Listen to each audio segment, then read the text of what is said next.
Please be seated.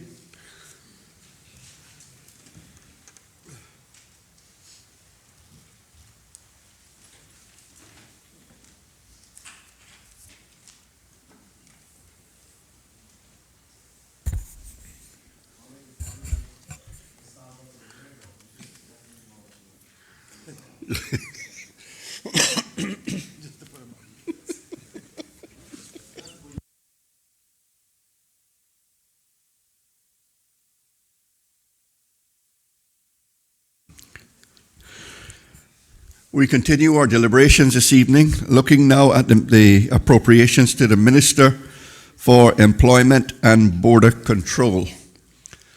They're found on page 12 of your booklet. The first item in these appropriations, the first item is HCA1, Policy Advice and Ministerial Services on Labor Market Management, New Government Initiatives, Strategic Reforms, and Border Control Matters. $4,157,776 in 2020 and $4,245,759 in 2021. Questions? Member for Bodden Town West. Thank you, Mr. Chairman. Through you to the Honorable Premier. What is the staff complement inside this ministry? I'm just trying to understand the cost broken down between staff costs versus non-staff costs. Mr. Chairman, I don't know those numbers off the top of my head. I'll have to ask the acting chief officer or the chief financial officer, one of those, to speak to that. But just so everyone is aware, this is a combination ministry. It's got two distinct subjects. And in fact, border control now is actually made up of part of what was the immigration function as well as the customs function. And employment is separate and distinct. So just so everybody's aware, because I know it's a new title, Employment and Border Control. Mr. Banks.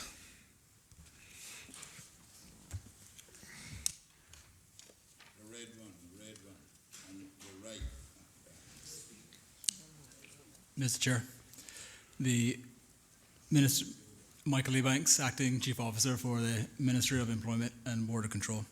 The ministry currently has a Chief Officer, one Deputy Chief Officer, an Assistant Chief Officer, our Chief Financial Officer, two Deputy Chief Financial Officers, one Senior Project Manager, one Communications Manager in an acting post, seconded to, and also the research officer and a complement of 4 additional staff members for the financial core and a chief human resources manager. With a total of? I'm not sure exactly what that works though. I'll calculate that for you. Yeah.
Mr. Chair, the number of advised is 20 at the moment.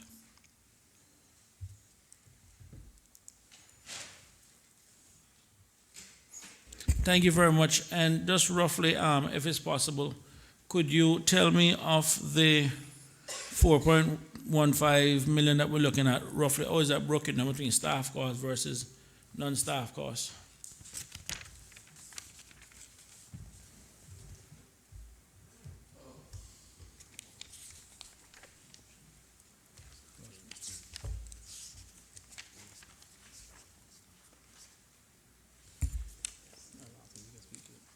Mr. Chair, with your permission, I'll ask that our Chief Financial Officer speak to that question. Thank you. Through the chair, Vinton Chinsi, Chief Financial Officer for Employment Border Control. The actual count is 23 active staff members. The total staff costs for 2020 is 2.8 and 2021 2.85. The non-staff costs include supplies and consumables of and depreciation of 1.3. 1.3 and 1.4. Sorry, just so we're clear, the staff complement is not 20 FTE, but rather 23 FTE. Yes, sir. Is it temp or all full-time employees? Those are the full-time employees. Do you have anybody like on contracts or any temporary contracts or anything? There is one that is an arrangement with the Internal Audit Department on an SLA where we fund that one for the Internal Audit Department under their control to do additional work for internal controls and other purposes. But those don't include temporaries. Okay.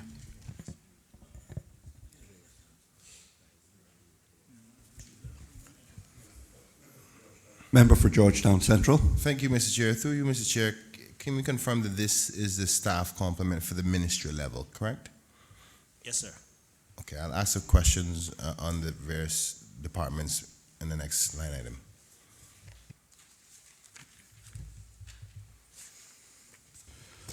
All those in favor? No, sorry. I was just being polite. I have more questions, sorry. Okay. This at the ministry level now, man. The just turning to pensions, Mr. Chairman, through you. The annual report for the National Pension Board has not been tabled in this Legislative Assembly for quite some time, I think probably more than a decade. And seeing that actually looks at the pension plans within the private sector, I'd be curious to know or have an idea as to when this Legislative Assembly can expect to see those reports, because we're talking in excess of $1 billion, and I think we need some level of visibility to find out what is happening with the people's money.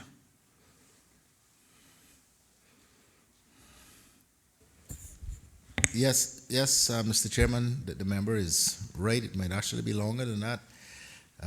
But I've just been advised that we have now prepared the report from 08 through 16, which I hope to be able to table very soon.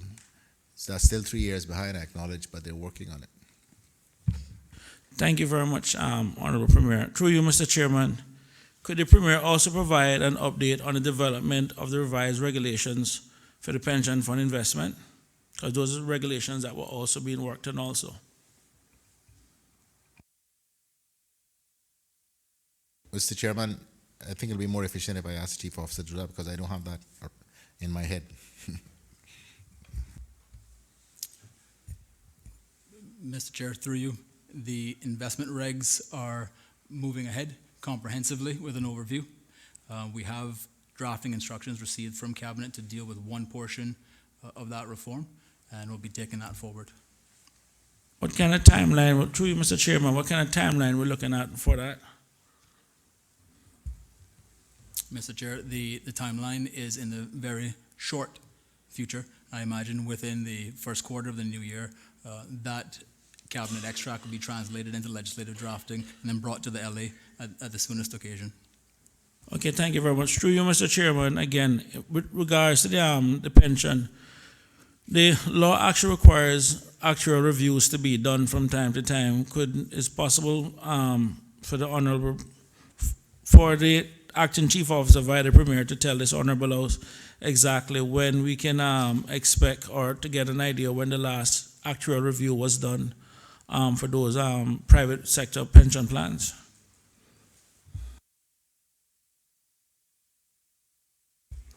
Mr. Chairman, with your permission, I'd ask the Director of Labor and Pensions to help advise on this question.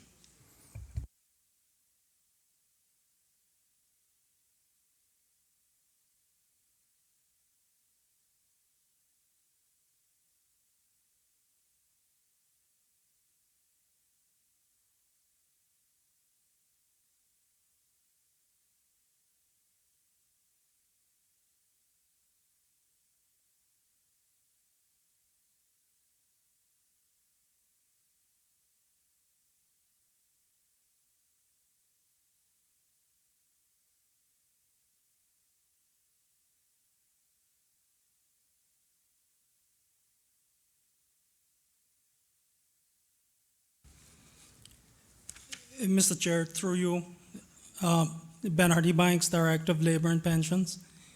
Go ahead, sir. Thank you. Through you, we can confirm the last required actuarial reviews of the multi-employer pension plans were received in 2014 for the 2013 period. However, the amendments to the National Pensions Law in May 2016 removed the requirement for the actuarial reports for defined contribution pension plans. Therefore, since February 2017, the law now only requires actuarial reviews for defined benefit pensions. Yeah, but have any of those been done? Because there are some people or some entities that still run those contribution plans. The defined sorry.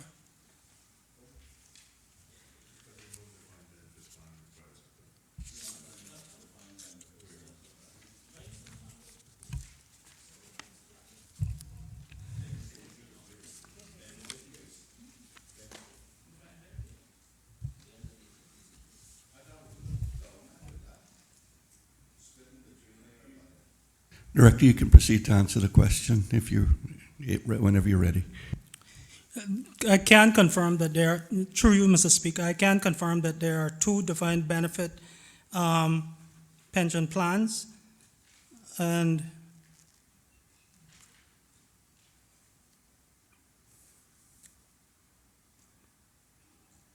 it does not appear that any of those are required at an actuarial at this point. I would have to get the exact date for you. Okay, so those ones, you're not sure in terms of when those last actual reviews were done, because if anything, those are the ones where the actual review really needs to be done on more than anything.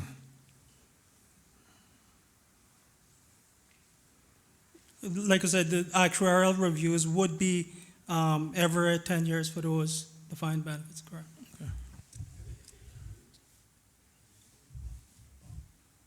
Mr. Chair, through you, Mr. Chair, the Director for Pensions, can he give any indications as to whether he's been instructed to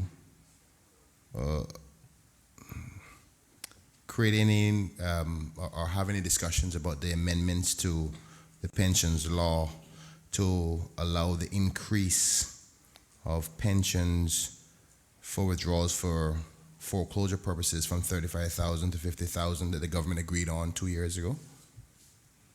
Through you, Mr. Speaker, there was discussions on it, and as soon as we get the draft and instructions, those will actually form a part of the revisions that we're going to make with the pensions law. So, thank you. Through you, Mr. Chair, so you're indicating that you haven't been given draft and instructions as yet? I have not received the draft and instructions as yet, sir. Thank you. Can you remind this honorable committee how that process normally works in order to make a change like that? Normally what happens? From my recollection, cabinet paper would be made on it. It would then have to go for approval. Then drafting instructions would have to be given based on that. Thank you. That is my understanding of it. Thank you. And far as you're aware, none of that has happened yet.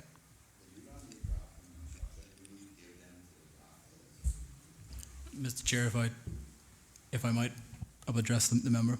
The motion that you're referring to is certainly one part of the reforms necessary to actually modernize the legislation overall, and so it'll be taken into account. And those drafting instructions in relation to your particular question would form one part of a wider reform. Thank you. And I appreciate that explanation. And through you, Mr. Chair, I just want to follow up a little bit on that, because if I understand correctly, the intention here is to bring one complete change of like a number of different changes all at once, rather than this one particular one. Am I correct? That would be the intention in this case, sir. Thank you. Just a few follow-up questions. How long do you think it would take before that happens? Bearing in mind the resources that we have available to us, I couldn't put an exact date onto when we can get that done, but I don't foresee it being something that is insurmountable in terms of this coming year. Repeat, sorry, I didn't I hear. don't think it's something that's insurmountable in terms of this coming year. So, thank you, and through you again, Mr. Chair, just not going to be able to happen this year, which I think is reasonable, but no indications even when next year? Not at this moment, sir. Thank you. Just another follow-up. This motion was passed on the 20th day of June, 2018. That would be a year and 6 months ago. 2018. 18. So a year and 6 months ago.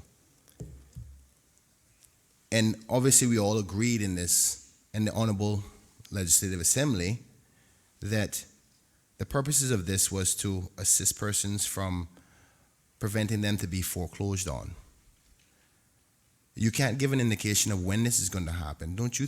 Wouldn't it be practical to, though there's a number of amendments that need to be done, that because of the simplicity of this motion, just simply asking the legislation to change 2 words from 35 to 50?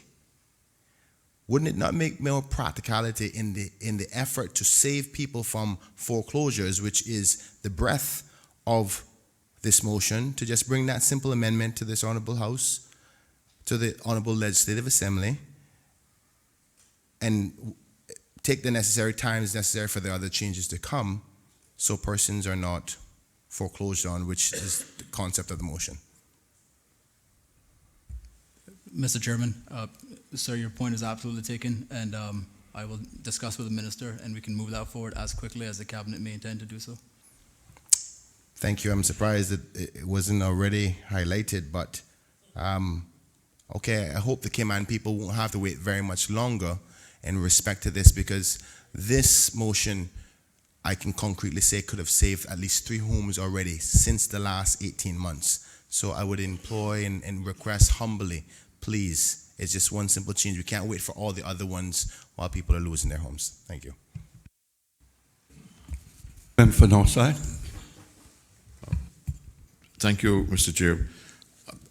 You keep talking about modernization of the national pension law. You're talking about the law itself or regulations to support?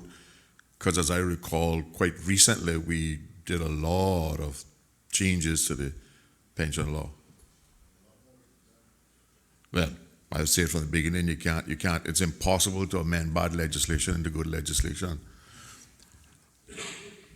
But in that law, each of the private sector providers is required to make an annual or a monthly contribution for the government administration and making these reports, etc., on the pension plan, right?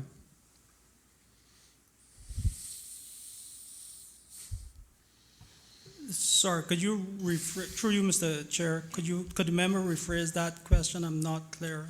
Okay, the pension legislation requires that each pension plan operating in the private sector pays into government a certain amount. How much is that? Is it a percentage of their thing? And what was the intake from that last year for 2019? Through you, Mr. Chair, yes, it's a part of the annual renewal process, and it would be charged per member. It would be $20 per member who is registered with the multi-employer pension plan, and it was approximately $1.4 million was paid in. And what is that money used for? That goes towards DLP with the regulatory and enforcement initiative. And what are the regulatory functions that you carry out over the pension funds? We do audits, there's inspections, desk-based initiatives, we provide guidance, a number of other issues including pensions, law enforcement to get members enrolled and prosecute employers where needed. Sir, Mr. Chairman, through you while the member from Northside is catching, you said the fund charge is $20 per person. Is that the cost?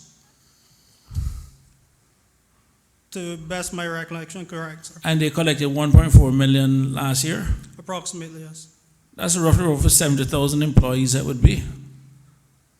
Are we basically saying that we had 70,000 employees registered? Well, to get to 1.4 million, you need around 70,000 employees, but the labor force is around 40-something thousand, and by the time we take out the public servants, you're talking about a flat 40,000, so that's almost twice, well, a good chunk above what we would have expected.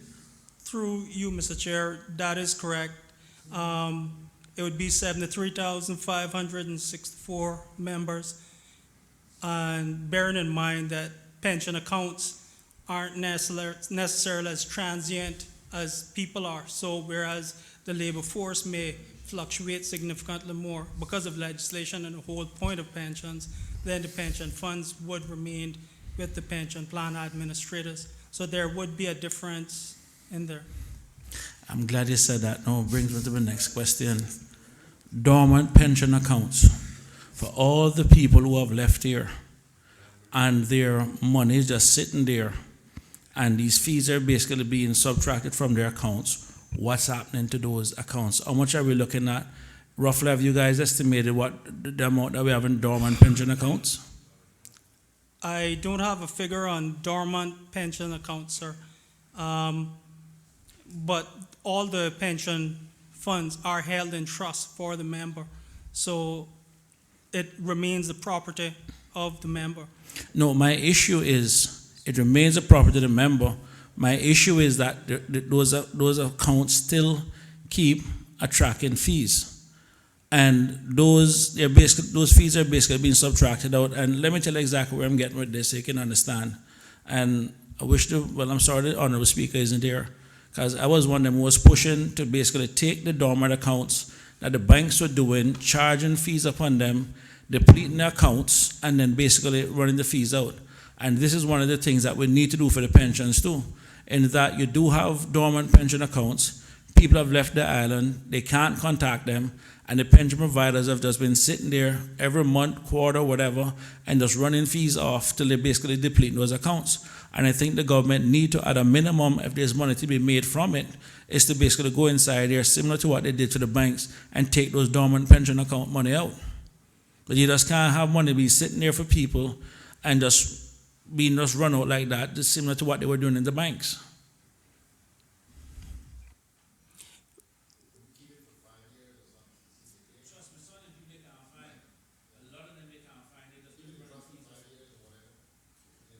I would, well, through you, Mr. Chairman, would the Honorable Premier, as Minister responsible for that area, explore the possibility of seeing exactly how much, because I have an idea what the amount is. I've been told an amount already, which actually scared me. And we're talking about in the tens of millions of dollars. And I think at this point, I think it's incumbent upon the government at this point to explore the possibility, similar to what they did with the banking funds, to basically ring fence those funds and bring them in. Thank you, Mr. Chairman. We'll investigate the matter.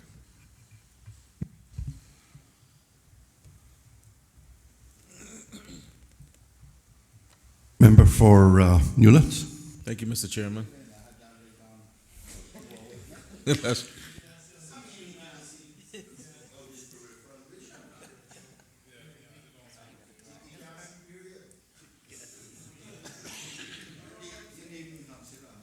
Mr. Chairman, I'll try and be brief so that the leader of the opposition can get his questions in.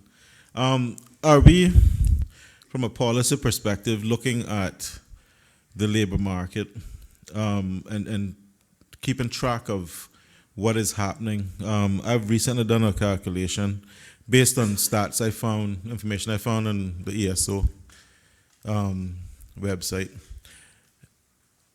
Just about 50% of our working population now qualifies for NAU assistance. That tells me something. That tells me that all these years we've been talking about developing a cheap labor market. Almost just about 50% of our working population could qualify for NAU assistance. That's 100% correct. Yeah, I did the calculation. And I stand to be corrected, but I've done the calculation. So that tells me we have our cheap labor market is alive and well in Cayman. Are we doing anything from a policy perspective to address this?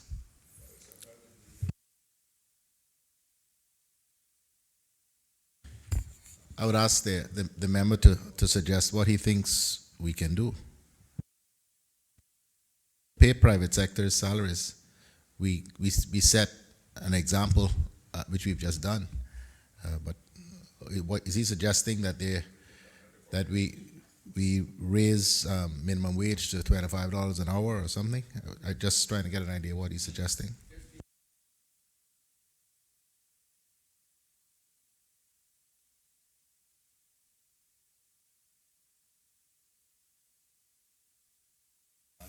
Well, to respond to the Premier, Mr. Chairman, it's not a matter of me suggesting what it is there is to do. Are we not concerned about the consequences of this? When you talk about imported poverty, when you talk about people living in inhumane conditions, when you talk about people being exploited, do we want to be known for that? And that is a government's responsibility. I'm opposition. I can sit here and spout off lots of answers, but I'm just asking, is the government concerned about this or not?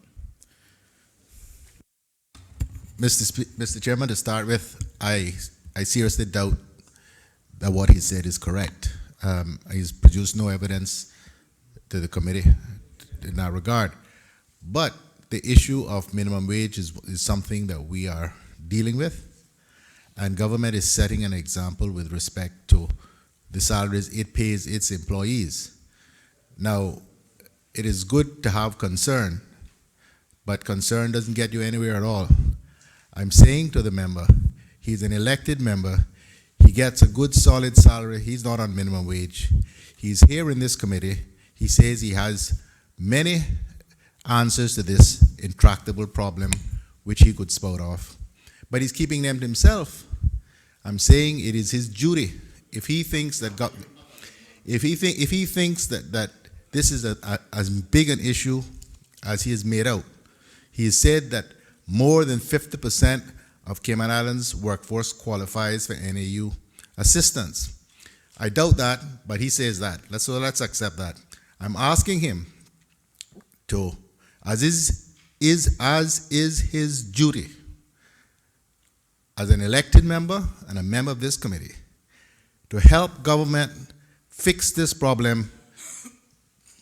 So please tell us what he would do so we can look into it. The government is not closed to good suggestions.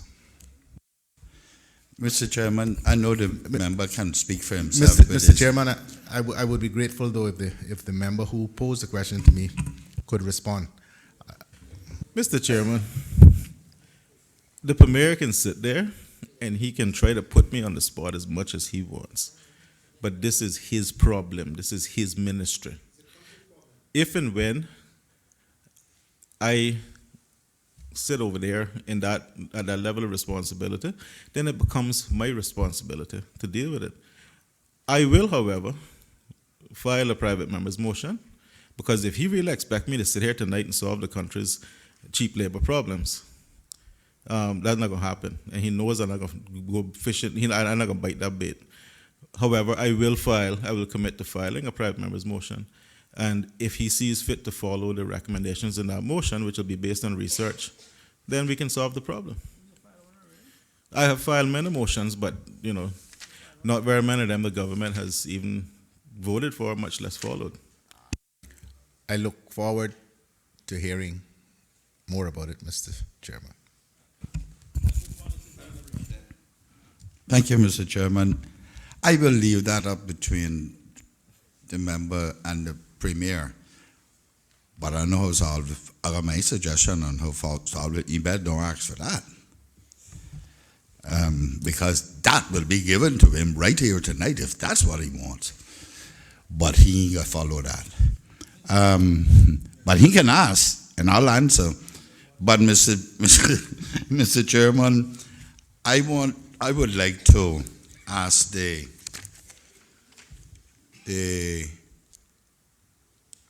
Premier or the Chief Officer. You know the gentleman for the labor, it is really.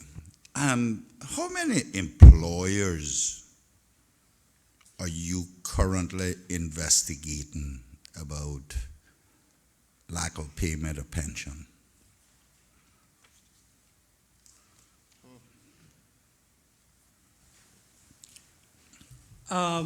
Unfortunately, I don't have specific numbers at this point on the number of employers.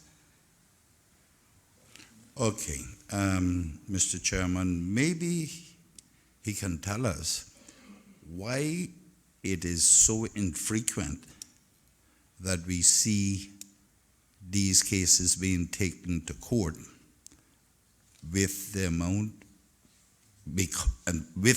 of people that we hear complaining about no pension being taken out, or pension being taken out of their pay, but not submitted to the providers. Through you, Mr. Chair, it has always been the approach to look at education, engagement, and then enforcement. So ultimately the goal is to get the pension funds into the pension plan for the benefit of the member. And we take that approach, and as long as there are employers who are working on their arrears and there's payment plans made, then they can continue to pay on their payment plans and become compliant with the law. And ultimately that is what we strive for. Unfortunately, there are some employers that we obviously have to put before the courts. And even in the media, I mean, it's been publicized. We've had numerous high-profile cases that have been prosecuted of late, that it does happen, and we do prosecute for it. But ultimately, the point is to get the pension funds into the pension plan for the members' benefit. How, Mr. Chairman, how long does this take from complaint to resolution, whether that's educating the employer and engaging the employer, and they do a payment plan or whatever? How long does these things take? Really, the investigation, it depends on the size of the company, it depends on the business, and then it depends on the capacity of the employer to pay.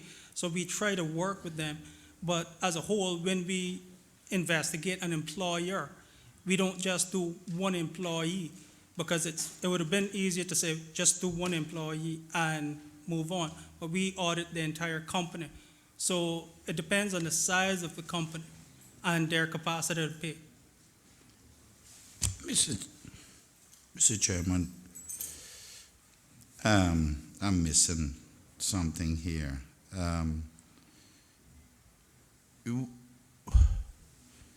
If somebody complains to you that their pension is not being paid,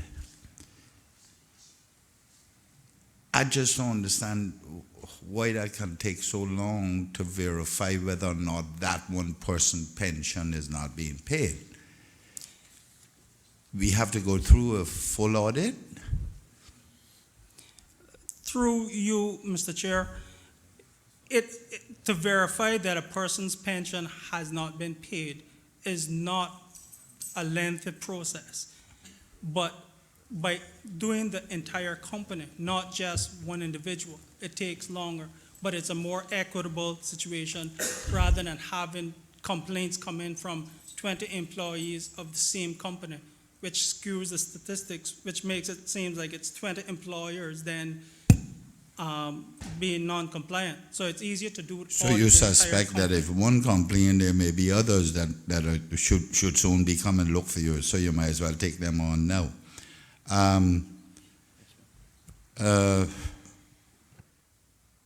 How many inspectors do you have to do that job?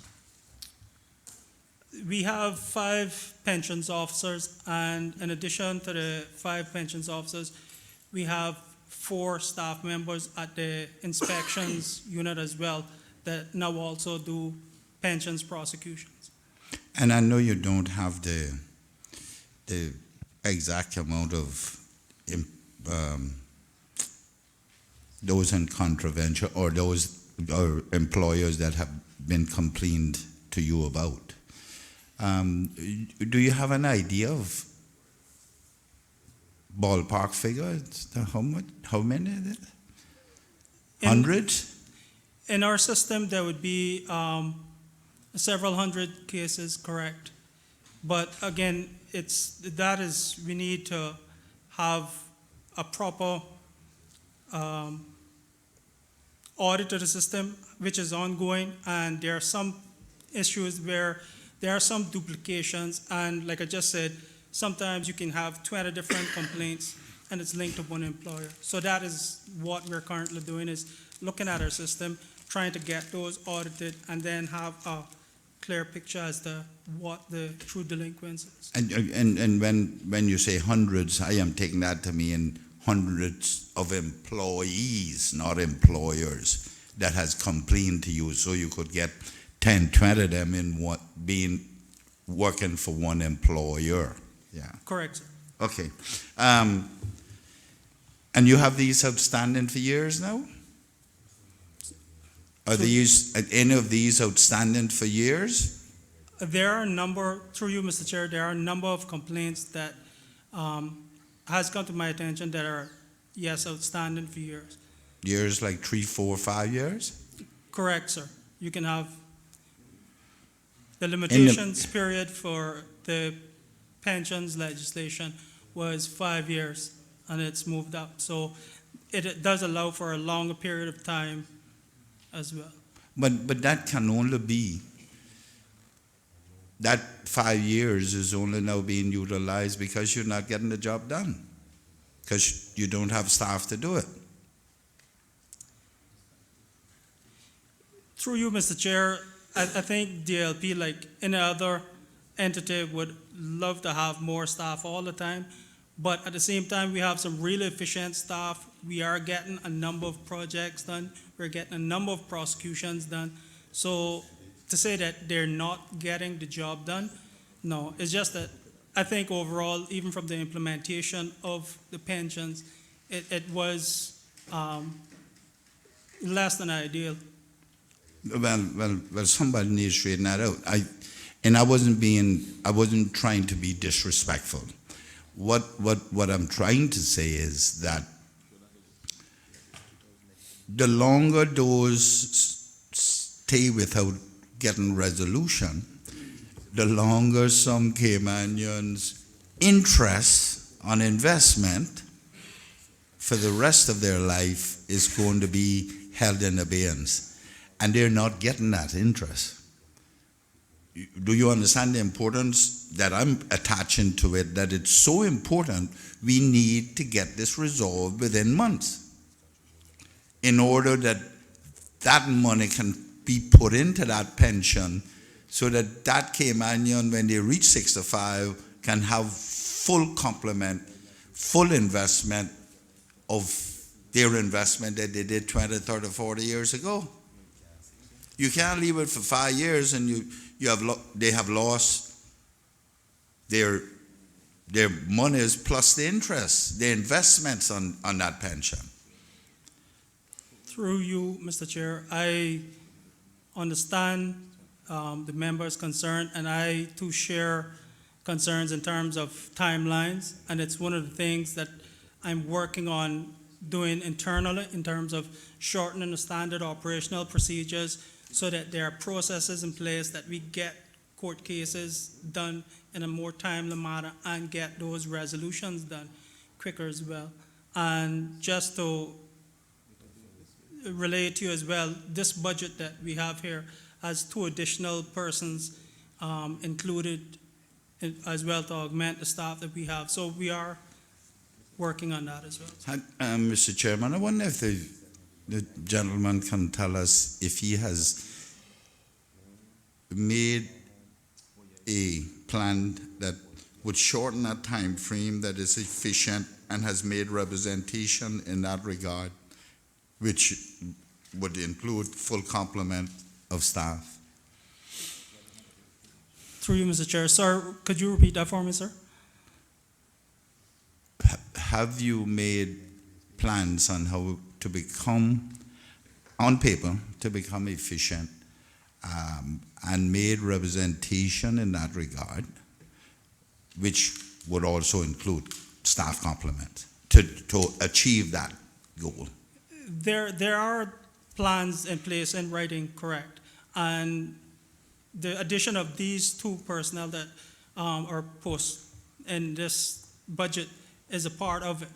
So that is something that was previously discussed with the ministry and the chief officer, and that is why it's in the budget now, because it is overall part of that plan.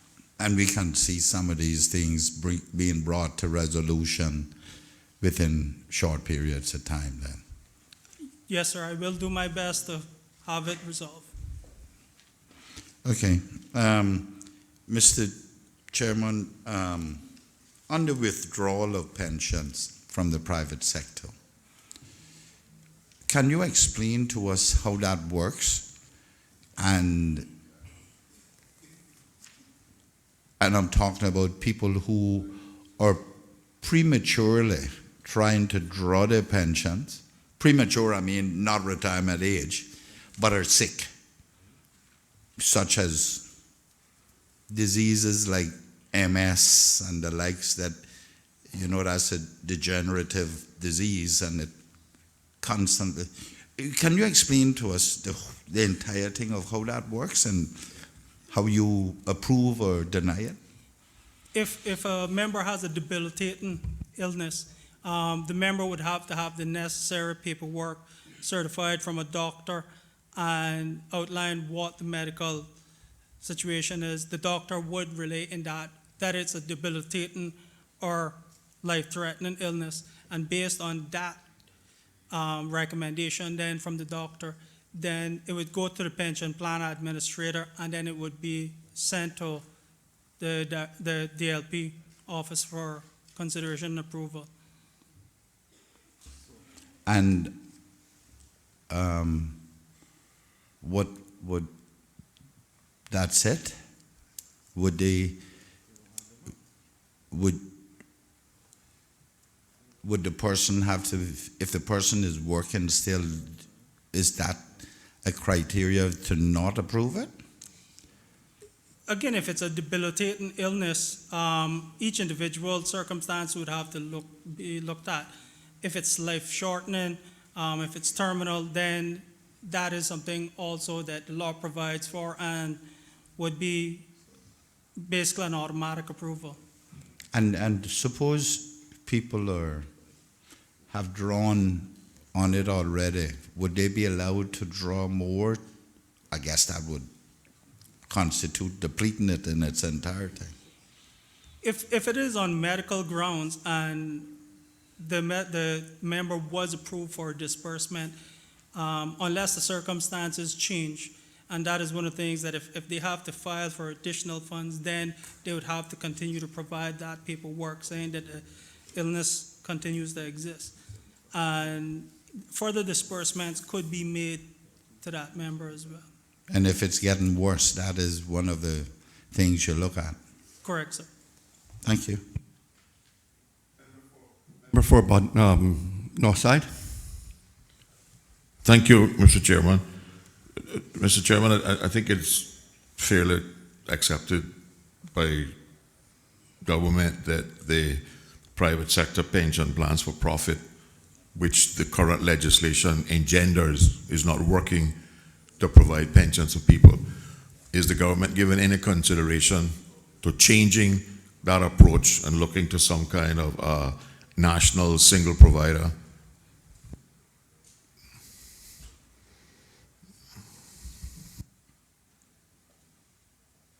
Mr. Chairman, I am not looking to get into that controversy in the time this administration has left, and I am Minister for this. But I think the member knows well my position from the beginning, from before the beginning, is that we should have had a national pensions plan that was run by government.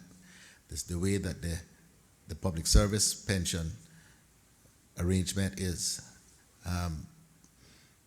But you know, Mr. Chairman, the member from Northside knows better, far better than I, because he was here in those days, and here in this house. The battles that they had with the Chamber of Commerce and other business people about what they considered to be the risk of having government run it. But I do not believe that the present pension scheme that we have is anywhere near adequate.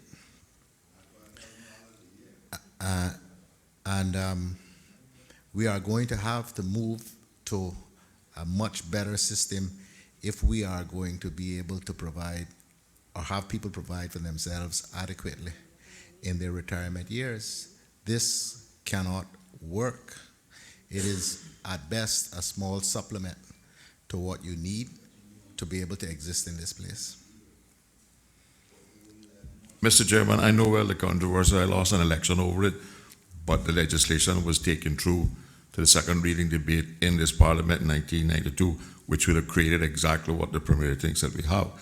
And we can amend that bad piece of legislation that those money-driven people convinced the new government elected in 1992 to abandon a national scheme and provide a system for them to continue to make money at the expense of the working people in this country. And we cannot amend bad legislation into good legislation. We have had 21 years of it. It was done in 20 years, and 30, and it is not working. The average Caymanian who's working is not going to get anything from that pension plan. It is being eaten up in all kinds of fees and charges and investments and all kind of rubbish.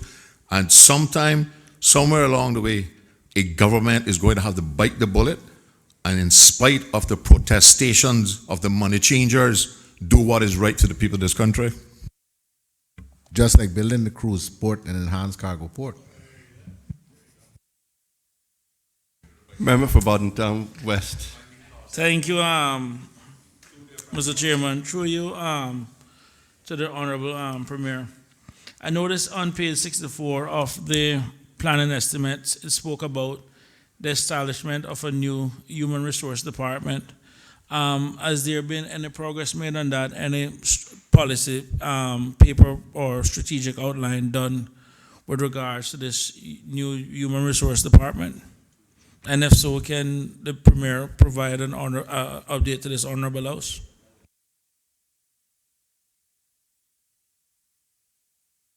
Mr. Chairman, I believe what the member is referring to is actually what is now known as Workforce Opportunities Residency Cayman. That's the HR department. Okay, and well, thanks very much for that. And was there a strategic business case or something done with the creation of this department in terms of how they foresee it and how it's going to work? Yes, Mr. Chairman, extensive work was done in that regard. I think the director is here. Is it possible for the Premier to provide members with a copy of that document? Mr. Chairman, through you, I can absolutely commit to provide the member with verbal briefings, in writing submissions, and answer whatever questions you may have in terms of the outline business case and where we are now with the project, in fact. Okay, so in terms of the going back to the outline business case, you guys would pretty much have had an implementation plan.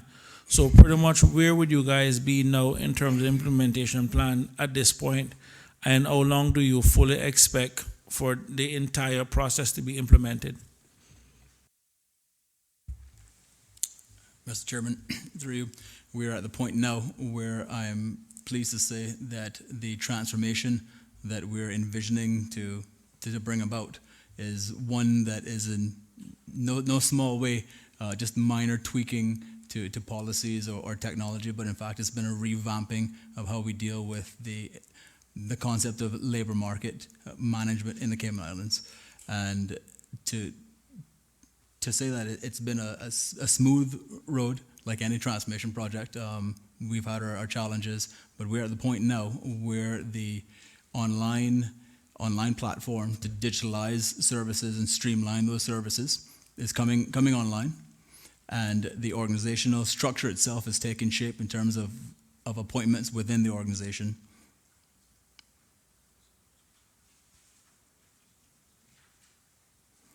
Thank you very much. Through you, Mr. Apologies. Through you, Mr. Chairman, I just want to thank the witness for that update. In terms of a national human capital plan, in terms of overall arching plan, in terms of what we envision the labor market to look like, was something like that also included in the outline business case? In other words, what does the end results look like, or what does success would look like in that regards? Mr. Chairman, the remit of the policy here is twofold in terms of the broad strategic outcomes. One is to assist in striving towards full Caymanian employment, and also to make our local economy competitive in a global sense. And so that is success conceptually in that regard. Thank you very much for that. Quick question then, through you, Mr. Chairman. Does that actually also include looking at the prices for work permits? Because one of the things I do have a fundamental problem with, when I do look at some of the cost of work permits in the private sector, like $375, I think, for a pool attendant or something, jobs that, when we look at our youth unemployment, be one of the highest within the region, despite having an overall very low unemployment rate. Is this one of the things that we're looking at rebalancing, looking at other markets directly, or looking at our own markets and price work permits based on markets? So in other words, where Caymanian labor is plentifully available or readily available or looking to move into, those permits we believe should be priced a little bit higher. And in places where Caymanian employment isn't quite ready, in some industries, then we basically price according to availability of labor, which in essence would more reflect the market as opposed to what it is that we do have. Mr. Chairman, I would say to the member that exactly what you've described is a part of the operational remit of the WORC, which is in fact to use labor market intelligence to drive those informed decisions regarding policy. Thank you very much. I'm actually very happy to hear that, because one of the things that I've always looked at with work permits is that they're not created equal. You have some work permits that are $30,000. You got some that is $400. And if you do the maths quickly, there's a lot of 400 permits you have to grant to make up one of those 30,000. But then again, also at the same time, when you look at trends in the industry, taking accountants, for example, where bit by bit, those numbers are actually going in the opposite direction. Well, they may be, I think it may change for different reasons now. But what we don't want to do is make sure that we're heavily dependent on one sector. So we kind of stress test our reliance on it, because in some cases, if you look at the work permit revenue, once when we did a quick analysis, we had roughly about maybe 30 firms that were actually responsible for literally 50% of the revenue. So that in itself created a risk in terms of government revenues itself, which is dependent on work permits. So when we start looking at that, the question is this, and all of that is, do we look at stress testing scenarios where if something happens to one particular industry, or will that literally affect government revenues in that regard, or and later on down the road?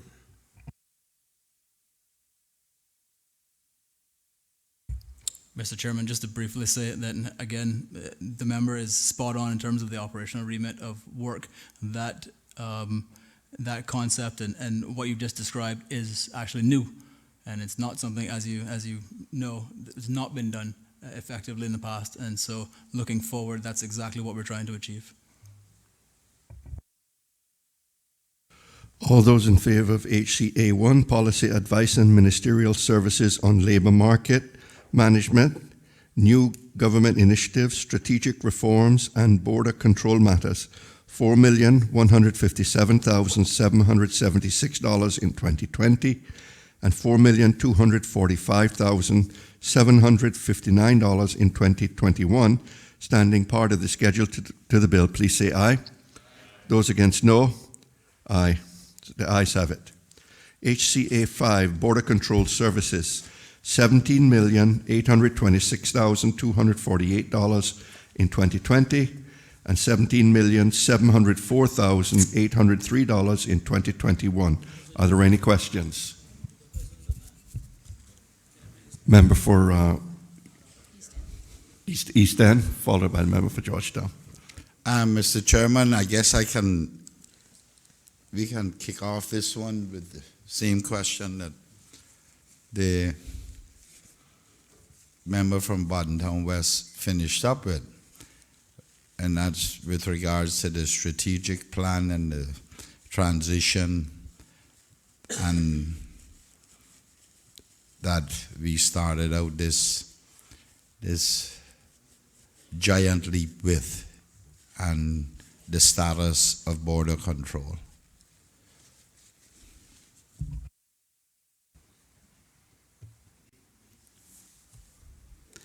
Thank you, Mr. Chairman. Charles Clifford, Director of Customs and Border Control. Mr. Chairman, as all members will be aware, we have achieved the initial phase of our merger, bringing together the border control components of the former Immigration Department and the Customs Department into one entity. So we now operate under one brand, one name, in one uniform, as members can see, and as the public would be aware. What we're able to do at this stage, Mr. Chairman, is to step back a bit and begin to look at the way forward. One of the primary reasons for the merger was to eliminate some of the silos that existed and to move border control in the Cayman Islands from what was traditionally the gatekeeper's approach to an intelligence-led risk management approach. So what we're doing now, we have engaged the services of the Director of the Management Support Unit within the portfolio of the Civil Service, and he has facilitated a strategic planning retreat for CBC Senior Management Team. So far, we have completed 2 days of strategic planning. On Wednesday this week, we will do the third, and then on Thursday, the fourth day of strategic planning. We may need a fifth day, but we're uncertain at this point. But we are expecting to get close to the point where we can finalize our strategic plan for the next 5 years. So the 2020 to 2024 strategic plan for CBC will emanate from the strategic planning retreat. What we intend to do at that stage is to consult with the primary stakeholders, the ministry, of course, and our staff, because we had committed to staff. I had personally committed to staff in our staff forums that we would share the draft strategic plan with them so that they could have an opportunity to provide some input, to ask questions, and to offer suggestions. So that is the stage that we're at with the strategic plan, Mr. Chairman. Thank you. Mr. Chairman, thank you. I want to thank Mr. Clifford. Sounds kind of strange calling him that, but anyhow, Mr. Clifford, for all of their efforts. However, the recent reports on that system that was installed at Customs some time ago, I think that was a system, and I'm somewhat confused because I recall the system being advocated for, well, 10 years ago, something that the system that was going to be put through the Caribbean and whatnot. And now we're talking about, is this a different system that has been reported that is not working? Mr. Chairman, we started the upgrade of our IT platform in 2017. In fact, a little earlier than that. But the first phase was implemented in 2017 at our collections section. And let me say, Mr. Chairman, that change is never easy. And most people don't like change because it requires them to adapt. Most members would remember that when phase one was rolled out in the collection section, there were several complaints about the way it was rolled out and the fact that some people couldn't make the adjustment as quickly as perhaps we would have hoped. What I can say, though, is that today, most of those individuals, with respect to the customs online system, appreciate the fact that now they can sit at home or in their offices and make all of their declarations online and wait for CBC to let them know when they can come in, either pay and collect their goods, or to come in to witness an inspection that may be required on those goods. That was phase one. So at this point, I can say that people are happy with that phase, and most people, not all, will tell you that perhaps it's the best thing since sliced bread. What has happened recently is that we rolled out phase two in our courier section, and we had engaged our courier companies several months ahead of this, and they are our partners, so we worked really closely with them on the implementation of phase two. And as we rolled out phase two, notwithstanding the fact that the couriers had indicated they were ready for it, it became evident that they weren't quite ready for some of the change that was taking place. And Mr. Chairman, I'm not going to say that all of the delays are on the courier companies, because we've had some issues as well. But we're working through those issues collectively with the courier company, and I am expecting that by the end of this week, we will see some significant change in terms of a reduction in the delays. What I can say, Mr. Chairman, is that what is important to us, in addition to our border control functions, is customer service. Because we have, in terms of our happy or not kiosks that we have at various points of our business, so at the airport, at the postal, the parcel post, at collections, and at our warehouse, we have been consistently in the 90% and higher in terms of customer satisfaction. So we want to make sure we get this issue right. And if we're not at the stage where we have significantly reduced the delays with respect to the courier input ports by the end of this week, then we have to make a decision as to what we do, because we are now pretty much in the high season. It will become even busier by the end of this week and into the second week in December. So if it is that we need to make some change to get us through the high season to ensure that customers are not negatively impacted, then we're going to do that. I'm going to personally make that decision. But it's being monitored really, really closely this week, and I won't make that decision until the end of this week. Mr. Chairman, I thank Mr. Clifford again. It is, in effect, destroying the real objective of a courier service when you take 3 weeks to get a book or something like that. And can Mr. Clifford tell us who was, or which entity assisted with the implementation and reviewing this new system and recommending, or were supposed to be supporting the implementation thereof? Mr. Chairman, the Government's Computer Services Department has been our primary partner in this. This is a purpose-built system for us in the Cayman Islands. We have tried other systems in the past, which didn't work.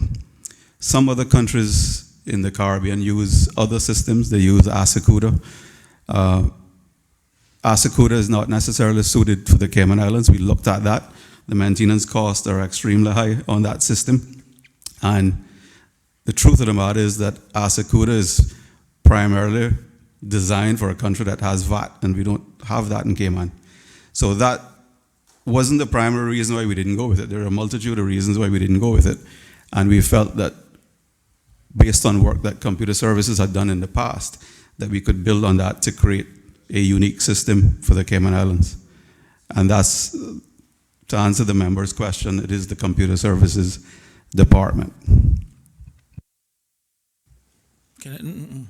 Mr. Chairman, my last question to the gentleman is, are you up to full complement of staff now with regards to the border control? Mr. Chairman, we currently have 236 active staff members, and we have funding available for 7 additional members. That would bring it up to 243. But we are carrying some vacancies that are unfunded, and that is something that over time we intend to work through with our ministry to try to secure funding for those additional positions.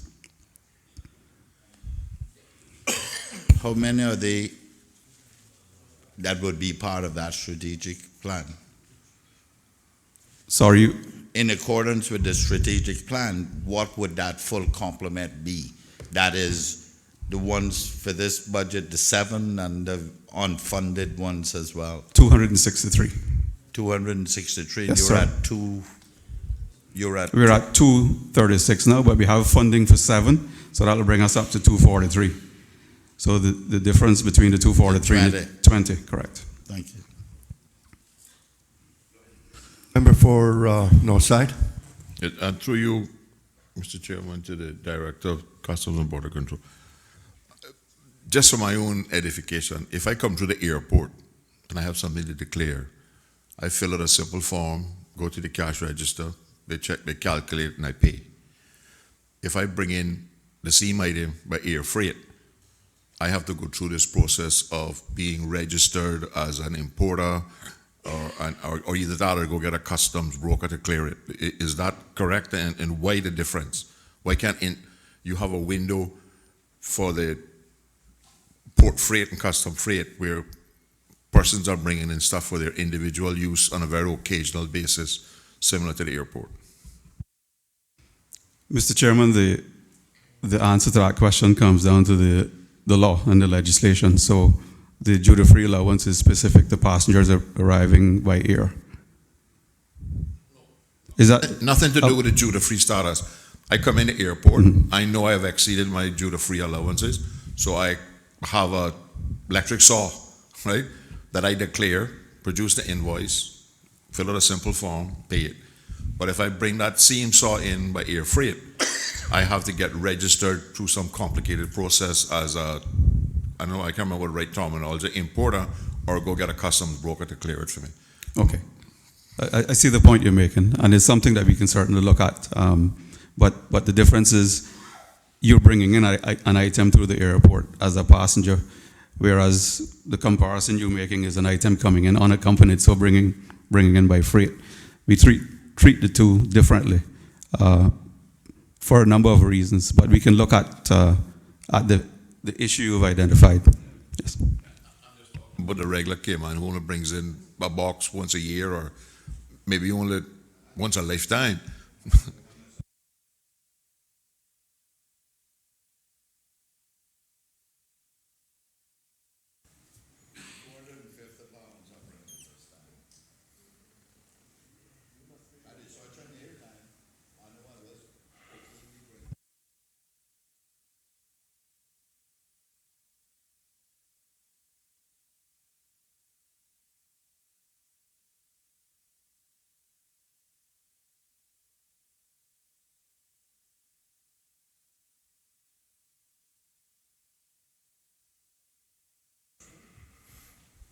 Member for Georgetown Central. Mr. Chair, first before I ask my questions, I just want to say congratulations to the CBC team for all the hard work you guys have been doing. I must say, considering the fact of our population growth, our increase in importation, the changes of the new systems that we've implemented to changing to adhere to the AML laws, all of that going on at one time is impressive to still have the country running, even though it's under a lot of stress. So your team should be commended for that. I just got some questions that came up in result of the line item on for the chief officer to potentially stay along. I see that there is some migration management on page 85 of the budget statement. And in the description, it says prepare policy proposal relating migration management. Can you say, or the chief officer can say, is there now a collection process of data or data collection of persons who are leaving Cayman, or is that just specific to like work permit holders? Because in previous discussions and suggestions, we've said to have some sort of calculation of how many Caymanians are moving away from Cayman and leaving their home for whatever reason. This doesn't fall in that line, or? Mr. Chairman, through you to the member, migration management in its broadest sense would certainly encompass that particular point, and that is something that we would happily take on board and make a part of our actual policy proposals relative to migration management.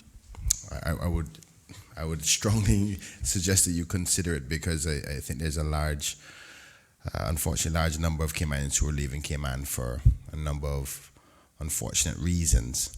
But I don't want to bring that up. That's not customs or CBC's issue. I want to move now to HCA 5.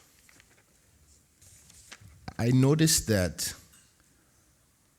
in the outputs, the total amount here is 14,201,000 in 2020 and 14,065,000 in 2021. Now the costs have reduced, but the inputs have increased. It didn't quite make sense to me if the inputs or the outputs would increase, that the costs would decrease. Is that because the estimated revenues are going to be higher? Would that make the cost go down? Mr. Chairman, through you, I would ask that perhaps I need to take some advice. My numbers don't add up to that, what I'm looking at here on HCA 5. In the budget statements on page 86, which also is a part of HCA 5, CBC 2 is also a part of this group that comprises the budget statements outputs. So if you look on, you see what I'm saying? So basically the outputs have increased, but the costs have decreased. Can you give a reason for that? I think the reason would be because you're expecting the import revenue we're going to make is going to increase, therefore offsets the cost. I just want to confirm that that's the case, because otherwise something's wrong with the numbers. Mr. Chairman, through you, member is correct in that sense. Thank you. A question for the director of CBC. Through you, Mr. Chair. My colleague, leader of opposition, was talking about your staff complement. Is it fair to say that you have the same staff complement as you had before in the last 3-4 years, or since you've taken the post? Mr. Chairman, I think it's correct to say that if we've had an increase, it hasn't been any significant increase in staff. It's essentially been the same. Okay, thank you. Through you, Mr. Chair, I would logically would think that you would need the necessary extra staff to complete the task that you're expected to do, and which brings me back to the scope of activities.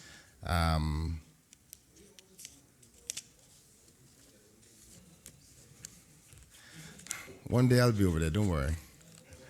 In the strategic ownership goals, it says in the first line, it says, provide support for the improvement of human capital across the ministry and create dynamic, engaged, and responsive workforce. Now, that means you have to be ready to go. And you just heard me outline the fact that the importation has increased, the population has increased, there's more people trafficking through our country. All of those areas you're responsible for. And your investigations have increased. I'm finding it difficult. How are you managing all of this, staying with still the same amount of staff? I logically would think that you would at least need more staff to ultimately be effective and efficient as you're expected to do. Mr. Chairman, I think it is fair to say that we're dealing with a good problem here, in that the country is, as all members would be aware, is experiencing an economic boom, construction boom. We've had a significant increase in tourist arrivals. All of those things create additional demand on our services. It's probably true to say that it's not just CBC that would be impacted by the increased level of economic activity. So I suppose I would be failing my staff if I didn't say I was concerned about the amount of overtime that they have to work to meet that demand. It is something I'm concerned about. It's something that we monitor really closely. And overtime comes with a cost as well. So at some point, we'll have to have a discussion around that issue in terms of overtime cost versus hiring the additional staff. Because if staff are working too much overtime, it's going to impact their welfare, and you're going to see things like absenteeism go up. So those are things as managers we need to monitor really, really closely to make sure that staff are not being negatively impacted. Thank you. So, it's fine. Thank you. And through you again, well, we can tell that obviously the revenues are increasing, where so much so that over $100,000 have decreased in cost. So obviously you're doing something well while the revenues are up, and if the overtime costs are going to be not as beneficial as just having an actual post, maybe you should definitely look into that. But I'll move on to my next question, and this is in respects to the visas.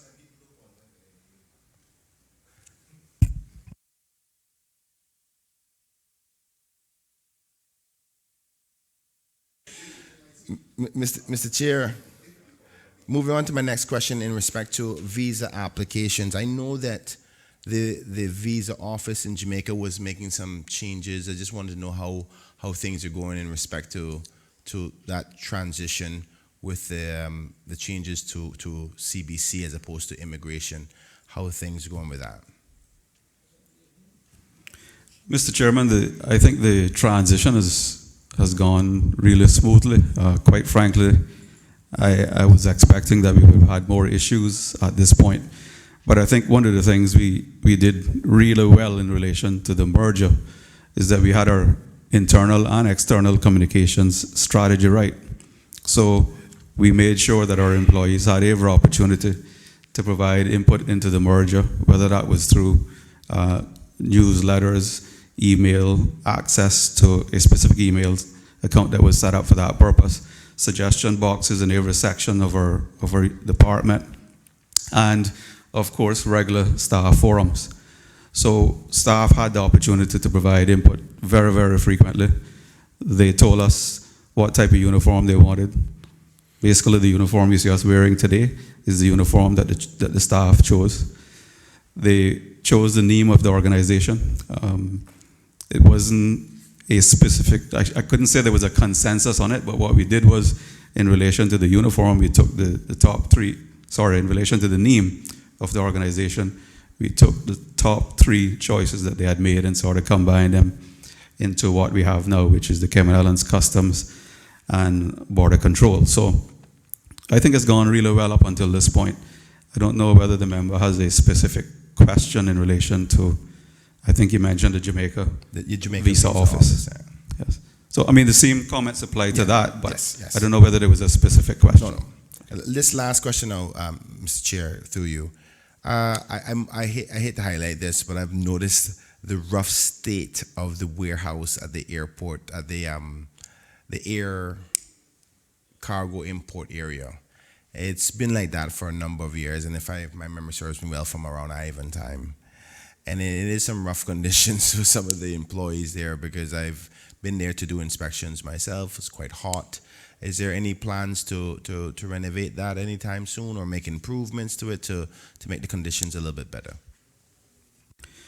Mr. Chairman, the answer to that is yes. We recognize the concerns that the member has expressed, and in fact, there is some money in the 2020 budget to begin that process. So what our warehouse needs really is a replacement, not a renovation. We need to replace it.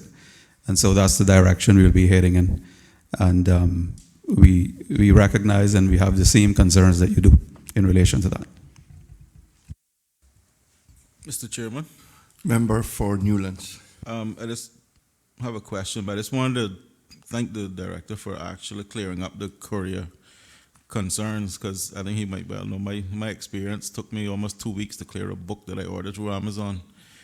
And all along, the courier company was blaming CBC, which was totally incorrect, because the day before, a couple of days before, I had actually cleared an item myself, and that process went pretty smoothly, 1 or 2 hiccups, but I think it's real unfair, and I hope that whatever solution they put in place, it isn't too much in favor of the courier companies, because it's really unethical what they did, blatantly lying about who was to blame. But my question is about importation of cars. We do have restrictions on people importing cars without a trade and business license. How is CBC dealing with that in terms of enforcement? Are you liaising with DCI and so forth to make sure that we check who can and how many cars people have brought in the past and so on? Mr. Chairman, the answer to that is yes. So that's a concern that we have. And we feed this information into our intel unit so that we can track that information. If we see a particular trend developing, then that is something that we would tackle in conjunction with the Department of Commerce and Investment. So yes, it is something that we do recognize as an issue.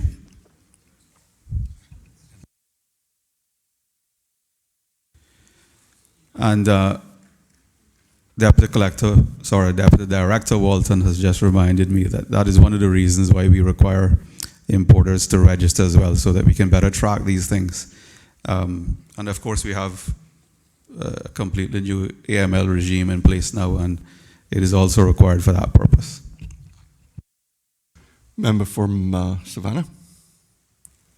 Thank you, Mr. Chairman. I'm so pleased to see so many young Caymanians heading up this extremely important force. The question I have for Mr. Clifford is a selfish question. Is that I know you can simplify the custom importation form when you come in by plane. My family and I occasionally go to Walmart in their 25, 30 items that we may purchase and bring back, and to have to then sit down half the flight coming back and try to separate them into the categories. That what's it, 4, 5, 6 categories there. I don't know if anyone else complaining, but my family and my wife specifically gets quite out of order when she has to sit down and do all this nonsense, she calls it. But we're grateful if you would consider, because even before we did away with those forms, I guess you remember when we used to go to the States, I don't remember seeing them breaking them down into these little categories. I beg you, take a little bit on us Caymanians. Mr. Chairman, I thank the member for that comment. And I'm happy to let him know that we're working towards simplifying the form. In fact, we intend to eliminate the paper form altogether. So part of this whole upgrade and rollout of our IT system in phases would ultimately include all of that stuff being online. And in that process, the entire thing would be more simplified. Of course, we recognize that there will be some individuals who may not be tech savvy, and so we have to make provisions for those individuals. But generally speaking, the entire system is going to be an online system going forward. We can't continue to maintain these manual processes. They don't lend themselves to an intelligence-led risk management approach. So we need to do things smarter, and certainly the volumes that we're getting now in terms of air arrivals and imports, the gatekeeper's approach is simply no longer feasible, and it's no longer the most effective method anyway of border control. All in favor of... We have more question? Just one. Okay, one more. Yeah. Thanks very much, Mr. Chairman. Through you to the director. Just from a long-term standpoint, recognizing the importance that Customs and Border Control play, what does the director see as the biggest risk that's facing the country in the next 5 to 10 years in the field that he is in? And what it is that, if anything, that he believes that maybe we as members of this Legislative Assembly need to be aware of and be prepared to mitigate against. Thanks. Mr. Chairman, I think to answer the member's question, I would go back to my original point about having a strong economy at this point, increased air arrivals included in that, and the critical role that CBC plays in relation to ensuring that we continue to have a successful tourism and financial services industry, because our officers are the first people that our visitors encounter when they arrive. So if we don't have a growth plan to keep up with the demand, then we're going to begin to see diminishing returns, and the service levels are bound to be impacted. So I'm just saying that if you talk about risk, that's one of the things that I think we need to monitor closely and ensure that the growth of CBC is consistent and essentially caters to the growth in our economy. Thanks very much, Mr. Chairman. Through you, from a risk standpoint then, and based on what you just said, is there sufficient funds in this budget, do you believe, to mitigate the risk that you think at least we can be facing over the next 2 years? Or do you think it's a situation where we may have to consider supplementary funds maybe the next year or so?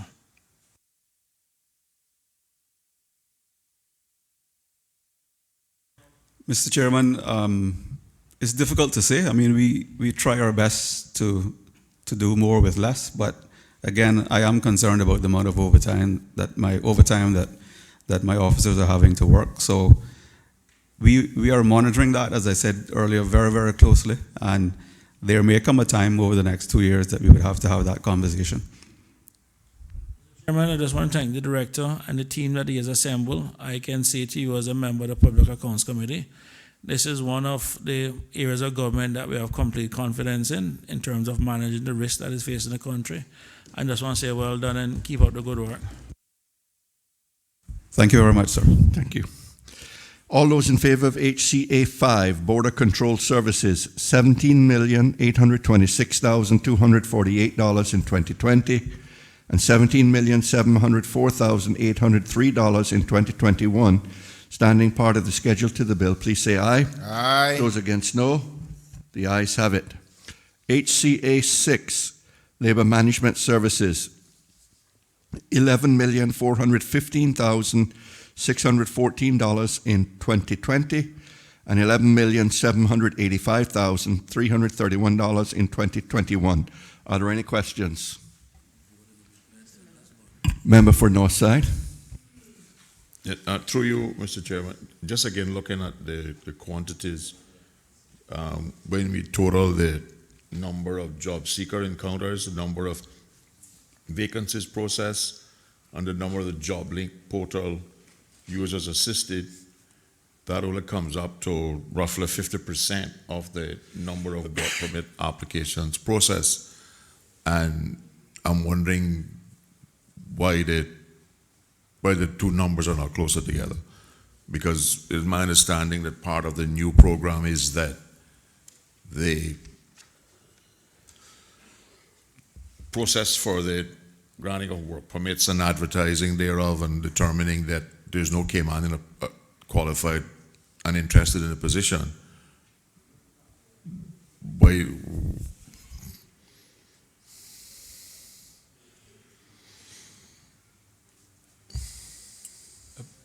Mr. Chairman, if I can just clarify with the member, asking essentially why the number here is stated at a lesser number than the amount of work permits in the country.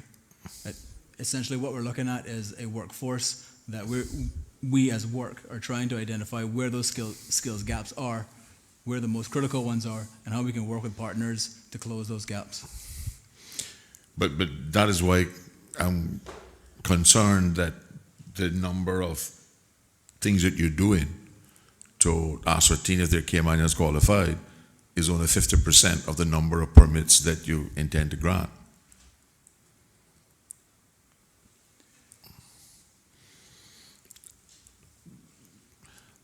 Mr. Chairman, we would have to go back and essentially look to see how we could possibly streamline service delivery to the wider population necessarily. So it's a point that I'll take back for sure.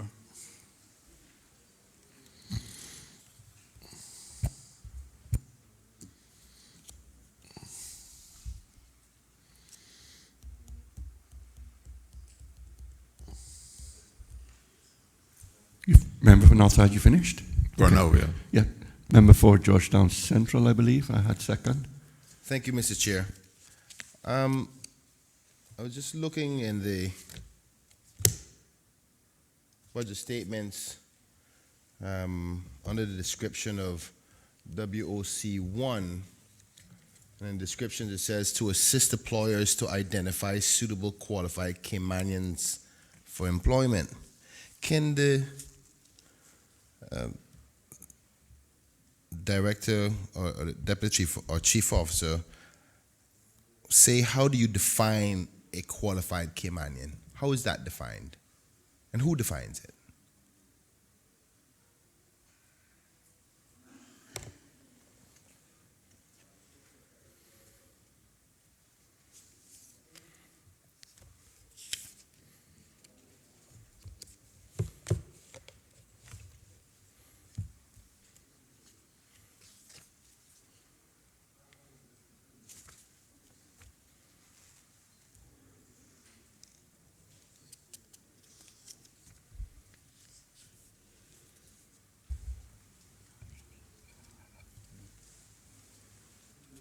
Mr. Chairman, through you to the member, qualified Caymanian essentially is an individual who meets requisite criteria established for a position in the labor market.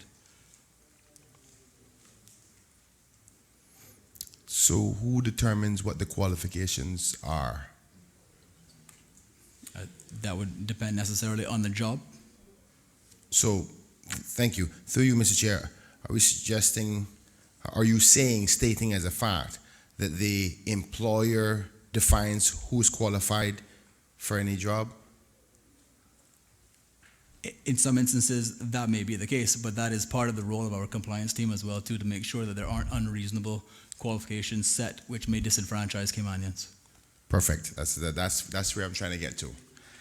Through you, Mr. Chair, can you tell me the process or the measuring tools that you use necessary to determine whether a Caymanian who has applied for a position is qualified enough for the position that is being posted? In some instances, Mr. Chairman, through you to the member, in some instances, we rely on members of the public, just like yourself, to flag those instances where something may not look right or may not, in fact, be right. In other instances, there are baseline qualifications, but most importantly, what we want to identify are those posts that are advertised and are glaringly, obviously disenfranchising Caymanians so that we can investigate those further. Thank you. Through you, Mr. Chair, I agree with you, but I still need to know how. What is your benchmark to work from? They have to have, for every post, it can't be just a subjective element. I mean, I think there's a level of some sort of input and room for maneuvering, but where's the baseline come from, and is it just a random decision by a group of persons within that department to say, oh, this doesn't sound right or feel right? It has to come from somewhere. Where is the, forgive me for phrasing it this way, where's the standard list of what is accepted within our jurisdictions as the qualifications for that particular post? And maybe a list of other posts, like say for instance the immigration department will have a list of posts for pricing. Do we have a list of posts and their qualifications of what we accept to be enough qualifications to do this job? Traditionally, Mr. Chairman, through you to the member, traditionally the approach has been one that has been quite complicated and convoluted, in fact, and it's caused a situation where we had actually not occupations, but actually job titles reflected in the immigration department's database of jobs relative to work permits.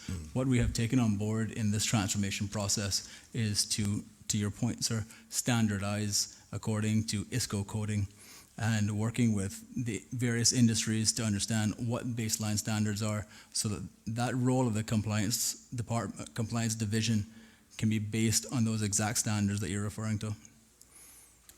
Thank you. Good news. Through you, Mr. Chair, that baseline standard that will be used by the department, can that document be made public so Caymanians can know what is expected of them when they're applying for different types of posts? So for instance, they see a job in the portal. I am a secretary, baseline entry-level secretary.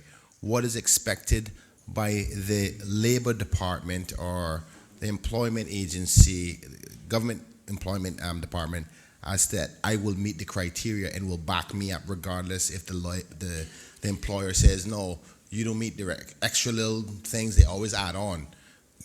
So do we have a document that can be made published for people to know what their expectations are? Mr. Chairman, through you to the member, at the moment that document is not complete, but one of the founding principles of this transformation process, according to the government objective, was transparency. And in the spirit of transparency, we are progressing to move from a immigration department that traditionally was not publishing policies and procedures, standards, to a department, workforce opportunities and residency Cayman, that is transparent in its publication of those standards, policies, procedures, and otherwise, to the benefit of our Caymanians.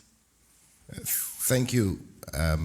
Through you, Mr. Chair, I can only imagine that list would be substantial, because you want a basic idea of almost every post in the Cayman Islands and create a baseline standard.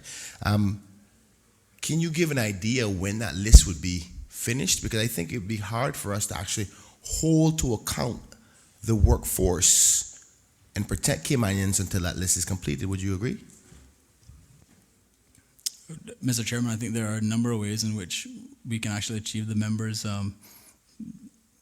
position, essentially. So yes, that is one, but I would invite him to come and speak to us in terms of some of the other ways in which we'd like to do that as well too.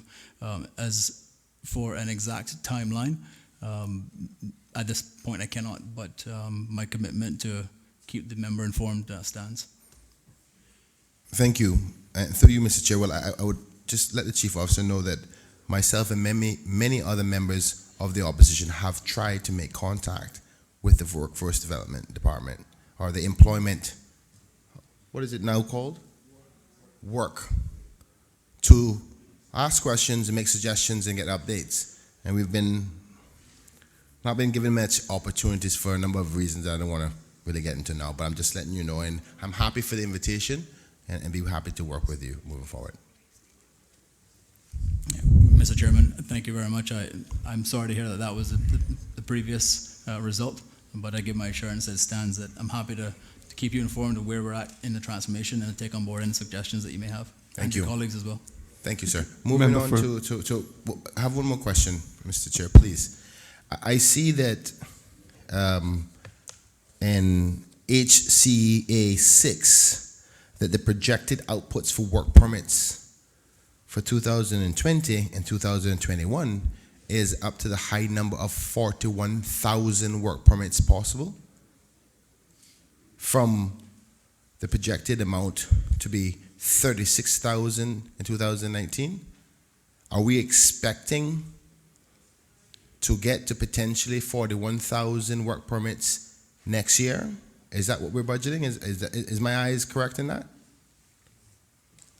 Mr. Chairman, through you to the member, that's absolutely the high range that is on here. I would caution, however, that in this transformation process, we intend to be in a position to use labor market intelligence, much like your colleague referred to earlier on, so that we can actually hone in to understand what the labor market is demanding in terms of work permits. Thank you. Mr. Chairman, if I can just clarify one point. This is not suggesting that there are going to be 41,000 work permits. Granted, it's talking about the numbers of applications processed. Not every work permit application that is made is granted. So the word process is used 1, 2, 3 times in the quantity. Thank you. Thank you, Mr. Premier, for clarifying. It's important that we all get the facts correct. Maybe the deputy chief, maybe the chief officer, right? Mr. Chairman, it's acting chief officer. Acting chief officer, can give me a percentage of the work permit numbers on average. How much what's the percentage of approval rate per year? Mr. Chairman, I don't have the exact number, but it is a significantly high number, and I would estimate that perhaps in the 90s. In the 90%. 90s. Okay. So would it be fair to assume that 90% of 41,000 would then be 37,000 work permits we possibly could be seeing in next year? Mr. Chairman, I wouldn't dispute that number. So we're suggesting then that we potentially could have another up to 7,000 more people on our roads by next year. Am I correct in that assessment?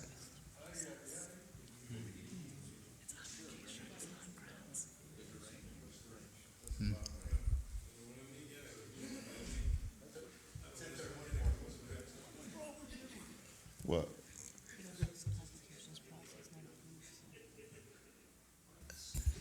Mr. Chairman, it says that the range is 31 to 41,000. That's what the projected number are. So we don't know. The economy is driving along. So unless we as a government make a policy decision that we're going to tell Caymanian business owners, you can't hire any more people, we want you to shrink your business or stop growing your business, we have to make provision for the labor to run those businesses. So these are projections. So assuming the economy stays as buoyant as it is, those are the projections between 31 and 41,000 work permit applications expected next year. Thank you, Mr. Chair. Through you, and thanks to Premier. It's saddened that he keeps on going back to the fact that we're saying to work permit holder or employers that we're going to start work permits. Nobody's suggesting that. What we're trying to do is ask the relevant questions so the facts and reality of tomorrow can become apparent. That's all we're doing. We're not suggesting, Mr. Chair. I'll just ask one more question. I'll move on. Based on the projections, in 2019, the projections were between 26,000 and 36,000. We know the numbers for 2019 now have surpassed 30,000. That's about halfway mark between that.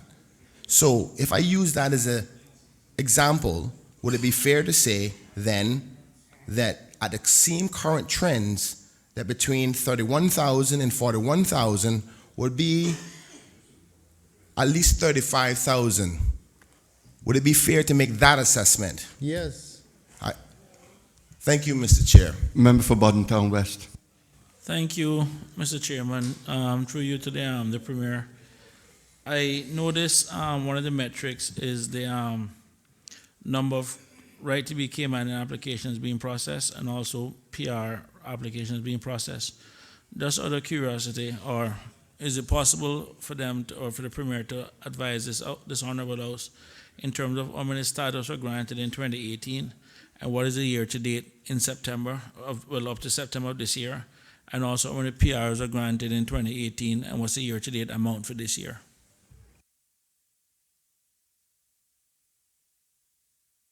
Mr. Chairman, I don't personally have them, but the acting chief officer can get them if he just has a minute to bring up.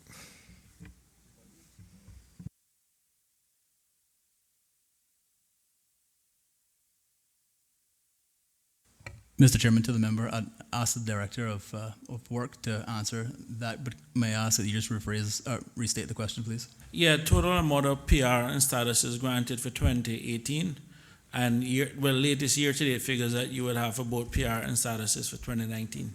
Thank you. Sharon Rollstone, Interim Director of Work. Through you, Mr. Chairman. For the year 2018, the total amount of permanent residency approvals came to 1,396.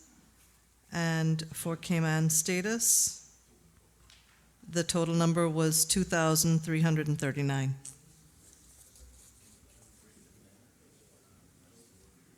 That's just for 2018? The categories? Sure. Okay. Through you, Mr. Chairman, the Honorable Premier has asked me to give the breakdown in terms of the categories of Caymanian status and permanent residency. So starting with Caymanian status, the right to be Caymanian by acknowledgement, the total number was 1,467. The right to be Caymanian continuation at age 18 was 159. The right to be Caymanian by Governor and Cabinet, show 1. Right to be Caymanian grounds of descent, 33. Right to be Caymanian grounds of naturalization, 238. Right to be Caymanian by grounds of marriage, 397. Right to be Caymanian by surviving spouse of a Caymanian, 6. And right to be Caymanian continuation after age 18 was 36. By permanent residency, residency and employment rights, spouse of a Caymanian, the number was 560. Residency by substantial business presence, 14. Residency by certificate of direct investment, 2. Residency independent means, 15. Indefinite PR persons of independent means, 18. Residency with the right to work dependent of a permanent resident, 17. And residency of employment rights certificates by residency of 8+ years, 513. Sorry, there's one last category, residency with the right to work, spouse of a deceased Caymanian, 2. That's just the numbers for 2018. Do you have the numbers for 2019 or any data available for 2019? We don't have, I'm sorry, through you, Mr. Chairman. No, sir, but we can get those quite readily.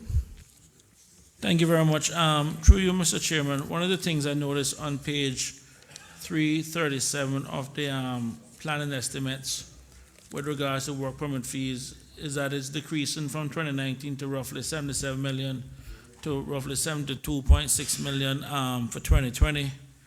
I'm just curious in terms of what, and seeing in terms of the application process, the number of the number of permits being processed increasing, and then also looking at the percentage that was used by the acting chief officer. I'm just curious in terms of what is driving the decrease in revenues by close to roughly 4.5 million year on year.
Mr. Chairman, through you to the member, while the team works on pulling that information together, is there something else we might be able to address for you? Yeah, in the meantime? no problem.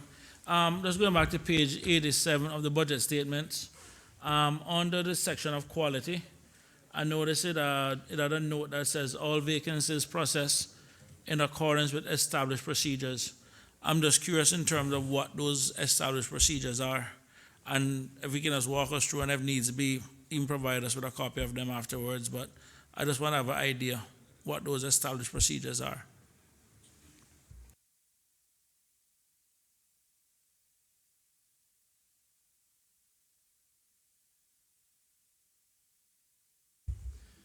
Mr. Chairman, to the member, those are processing of job vacancies? Yes, sir. I'm just trying to understand, like, what is the process? What do you go through to determine our permit is approved? I mean, what are the steps? I mean, the application comes in, and how does it process through?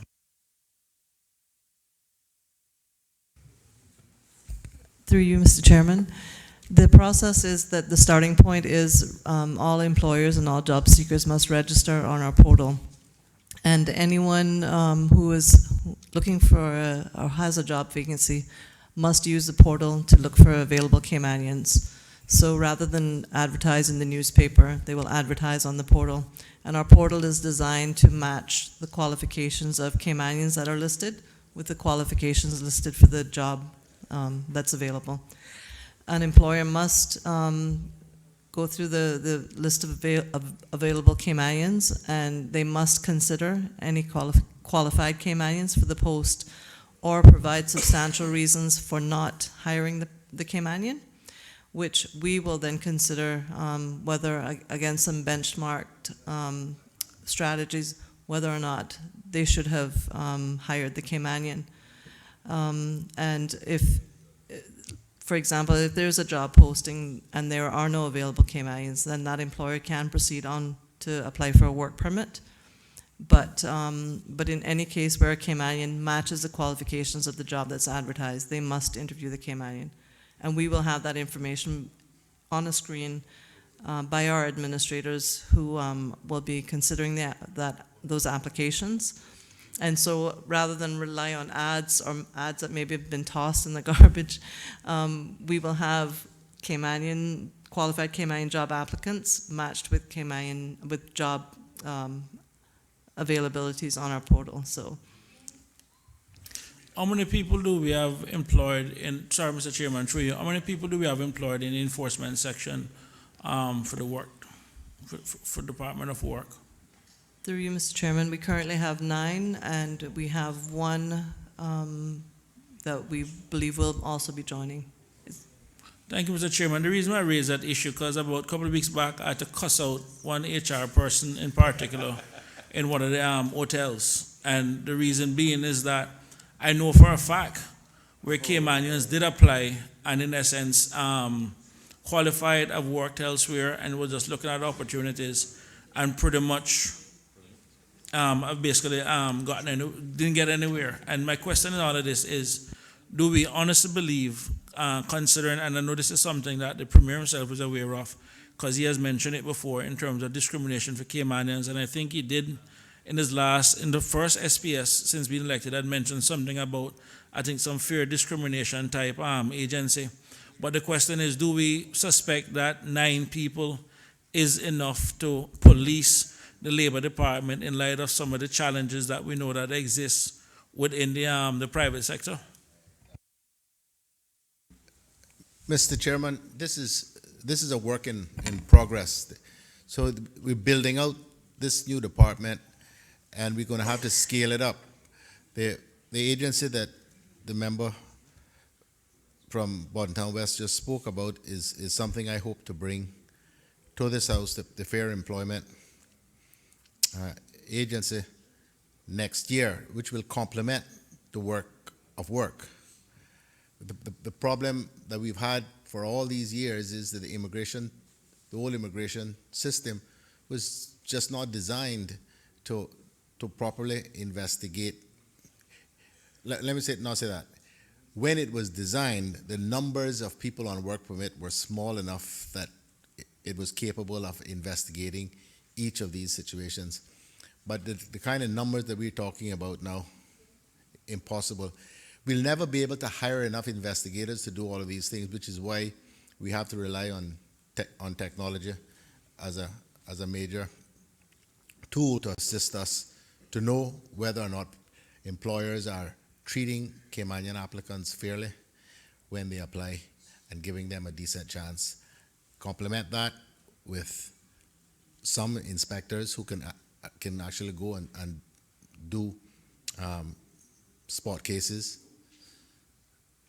as well as the new Fair Employment Agency, where you can actually lodge a complaint if you think you are not being treated fairly, and they can then go off and investigate as well. So they'll have their team of investigators as well. So, Thank you. But we're building a system. It's not as though this is it.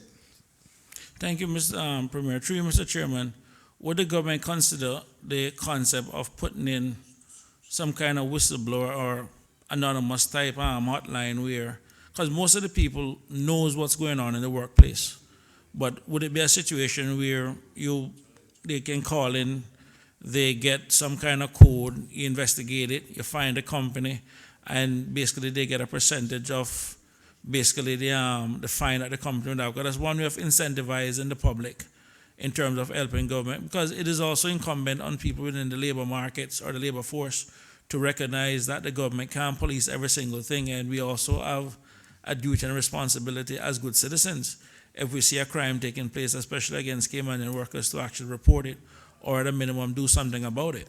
So I think we should probably even look at maybe incentivizing them to report and do the right thing. A crime is still a crime.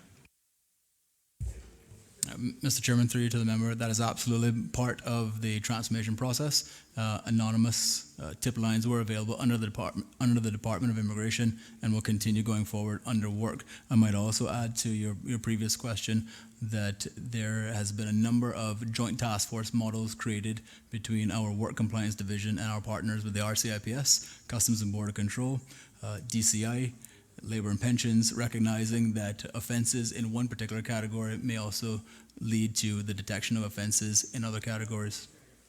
Through you, Mr. Chairman, do we have an idea in terms of how many people we basically had tried to prosecute, and not say successfully, but try to prosecute last year in terms of some of these labor offenses?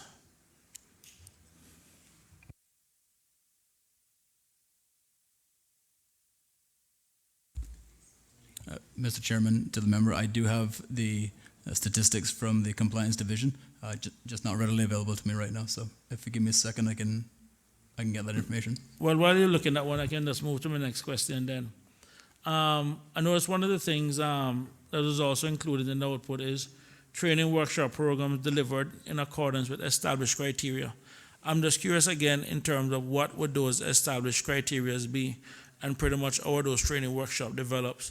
And are they industry specific, or what is the main purpose that they're looking to achieve from those workshops?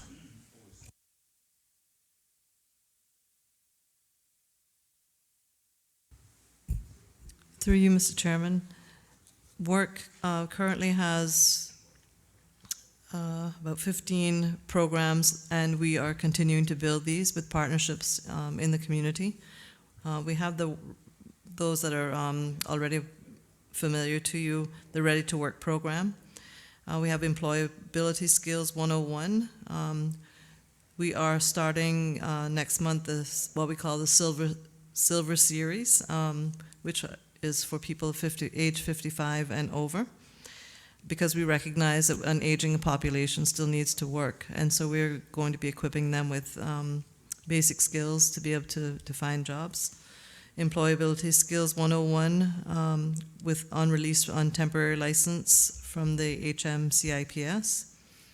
Color accounting and QuickBooks, basic and introductory to computers, fund administration internship, financial internships, tiling apprenticeships, junior mechanic heavy duty apprenticeship, Passport to Success program for single parents, for special needs, for persons age 15 to 17, school leavers, and for persons 18 to 23 years old.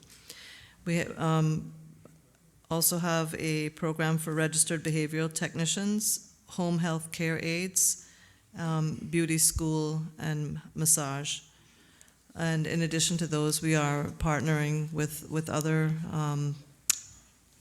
private sector institutions to be able to find broad resources to which we can refer Caymanians seeking to enhance their job skills. Through you, Mr. Chairman, just out of curiosity, of those 15 programs listed, how many attendees did we have, and if they were unemployed, how many of them were placed after they have completed those different programs?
Mr. Chairman, to the members, original question to me in terms of the offenses detected by our compliance division. Yeah, and also the decrease in why the revenues that also a drop too.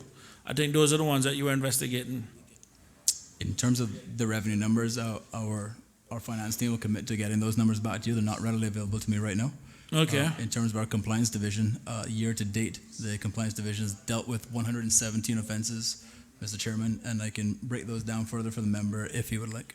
Sir, those 117, were they fined, were they prosecuted, were they? Those were administrative, Mr. Chairman. Administrative fines were levied under the Immigration Transition Law 2018. And are there any companies you find consistently on the list? In the sense of if they keep breaking these, like do we have graduated fees where if year on year you keep doing the same offense? Because some companies will make the business decision that sometimes the fine is cheaper to pay than the business decision. So if they get caught, just pay the fine. So is there a graduated step where if you keep doing it, then the penalty goes up or something? Mr. Chairman, the member is absolutely correct. There is a scale in which the compliance division can use according to the circumstances at hand, particularly where they may be repeat offenders. Yes, that is an option available to them. I would also state that prosecution in the court is an option available to them. Mind you, it's not one necessarily that we pursue actively so as not to congest the courts, but that avenue is available to us as well too. And roughly that scale that you talk about, is that the one that goes up to 30,000? Or is it goes higher? I believe it's higher, sir, but I would have to get back to you on exactly what that entails. Okay. Member for Newlands. Thank you. Pardon, Mr. Chairman, thank you. My apologies if I missed this, but when is it that we plan to make the mandatory job registration part of the job portal, or a policy for the job portal? Mr. Chairman, through you, we're at the point now where we are testing that online platform with our private sector partners, and the move to mandate its use will come in the new year, given our industry partners time in which to get familiar with the platform itself. Okay, and I'm assuming that that would be through legislative changes. That is correct, sir. In terms of the existing database that was used by immigration, I know that I've submitted FOIs in the past, and they've not been able to supply me with answers to the FOIs, simply because of the state the data is in. Are we any closer now to having a more reliable database that we can query and run reports so that when people do submit these requests, we can get some useful information? Mr. Chairman, through you to the member, is absolutely correct in terms of the historical position that the data has been in. We've undertaken a tremendous exercise of data cleansing and transformation for upload, and that process is playing out right now. There's a team dedicated to looking at duplicate records, and resolving those, moving towards a single source of truth. And in terms of work permits, is it possible to be granted a work permit without first advertising the vacancy? The Immigration Transition Law 2018 does make provisions for that on the authorization of Cabinet. Could you say within the past 6 months how many of those have been granted?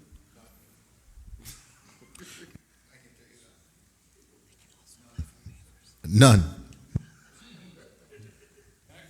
Is that your final answer? I would just want to suggest that you check. It's been brought to my attention. Again, I can't say hand on heart that it happens, but it's been reported to me enough times that I got a bit concerned, which is why I submitted a FOI that couldn't be answered, that it is something that happens. But again, I submitted the FOI, no one could tell me yes or no. Mr. Chairman, I sit in Cabinet whenever I'm in Cayman, so, and I know what happens in Cabinet. So the only instances of that sort of thing that you would see are really not about work permits so much. We have situations where caregivers in particular have essentially run out their time here and can't be granted another work permit. So the application is for us to exempt them from the need for a work permit. It's one of those rare sorts of situations that Cabinet would ever consider. Some of the members on that side have made representations to us. I know the member from Savannah has, because these are situations where there's a dire need. But other work permits go through the usual process, unless perhaps it is something to do with government-related agency. We may exempt them from the need for a work permit. Because we can't grant permits. Cabinet can't grant work permits. Cabinet can only exempt people from the requirements to do so. So I don't think he need fear that there is some scheme going on where there are hordes of people getting the right to work here without going through the usual work permit process. It would be the really unusual situations. Well, yeah, I won't say that there's a huge scheme or huge numbers. What I will say is the way it was explained to me is that someone stumbled upon the opportunity by forgetting to run an ad and explain. This person said they explained it to immigration, to the department, and whoever was dealing with them said, okay, well, we let it go this time, and didn't require the advertising. And then the person then said, okay, well, I'll try it again. But again, it might only be 2 incidents, I don't know, but it's something to bear in mind. Mr. Chairman, to the member, thank you very much. I'll take that back, and if there's anything untoward in terms of the FOI, I'll certainly be back to inform you. All those in favor of HCA 6, Labour Management Services, $11,415,614. Yes, sir. No, I apologize. I had a question. Listen, I go just give you one question and then we wrap it. I got to put it to the vote. You cut it from me that I've actually almost forgotten what the question is now, Mr. Chair. That's good. No, that's not good. That's not good, Mr. Chair. That's not good at all. Oh, I remember now. Thank you. Please make it quick. Mr. Chair, I heard that the number of investigations into labor complaints or employment complaints was 117. Was that correct? Mr. Chairman, I might have said 117, the number is 116. My apologies. 116. Okay. Thank you. Through you, Mr. Chair, with 9 investigators, am I correct? Mr. Chairman, that is correct, and the fines levied in that regard has totaled 289,475. 289,165. 475. 475. 475. Point Okay. 50. How many actual complaints were actually levied, though? Because how many we investigated could also be determined by the amount of investigators you have. The question I want to know is, how many complaints did you get? Mr. Chairman, that number is not readily available to me, but I can certainly get the compliance division to supply that. Thank you, and I definitely would appreciate those numbers, because with potential over 30,000 work permits, as well as a close to 50,000 persons in the workforce in the Cayman Islands, to think that we've only had 17 investigations to infractions to employment elements, considering the fact the government has initiated this whole department on the basis of fair opportunities for Caymanians, are we saying that only 116 have been investigated? Does that not send a pretty clear picture that we're not really reflecting the reality of what could potentially be out there? Maybe that's the reason why that number of how many reported is not actually highlighted here tonight, but I don't know. Let's not cast aspersions. True, Mr. Come on, Chair. stop that. I look forward to the number of how many reported. And he's committed to providing that to us. All in favor of HCA 6, Labour Management Services, $11,415,614 in 2020 and $11,785,331 in 2021. Standing part of the schedule to the bill, please say aye. Aye. Those against, no. Mr. Chairman, The ayes have it. Yes, sir. from NGS 38 all the way down to OE 115, you can block both those, and then we'll continue back at EI 11. Fair enough. NGS 38. All those in favor of NGS 38, Services for Irregular Migrants, $1,270,000 in 2020, $1,270,000 in 2021. TP 46, Emergency Relief Payments, $80,000 in 2020, $80,000 in 2021. OE 57, Executive Bank Charges, $6,000 in 2020, $6,000 in 2021. OE 115, Regional Security Initiatives, $70,000 in 2020 and $70,000 in 2021. Standing part of the schedule to the bill, please say aye. Aye. Those against, no. The ayes have it. EI 11, Ministry of Employment and Border Control, $6,028,000 in 2020 and $4,261,000 in 2021. Questions? Be brief. Can you just, we just want some explanation as to what it's going to be used for.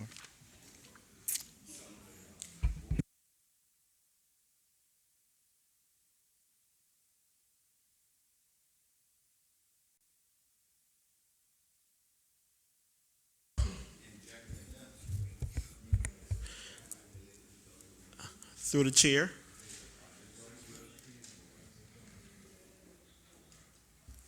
Mr. Chairman, Yes. the breakdown is as follows. Business intelligence and customer support systems, 340,000 in 2020 and 300,000 in 2021.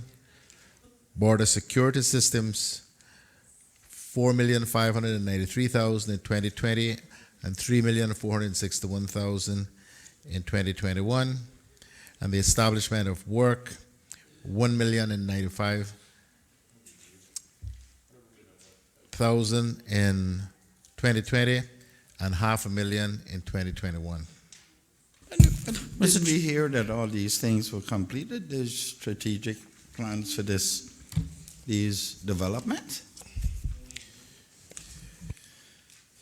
Yeah, but it's as I keep saying, this is a work in progress, right? So you're rolling it out as you complete various aspects of it, and then you have the implementation process, and then you have to scale it up.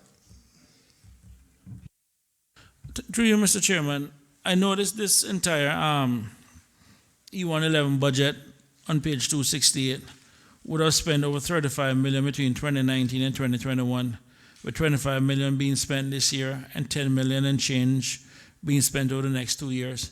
Exactly what is this on a very high level that the country is actually getting for $35 million?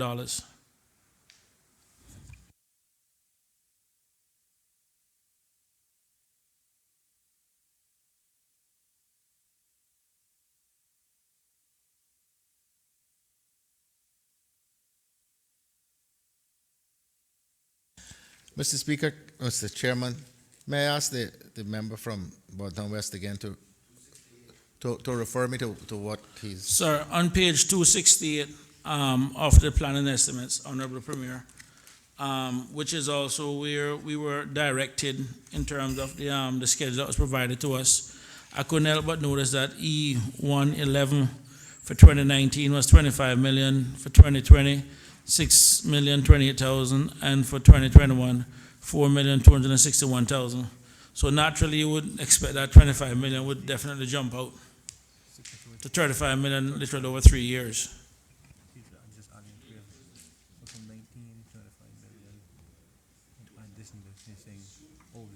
Oh, now I understand. Because you're speaking about 3 years, you're talking about the current year that we're in.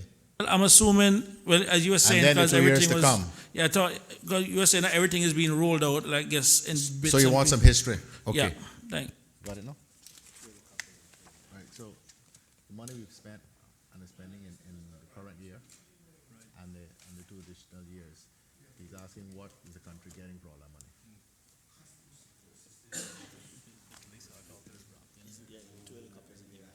No, just say it.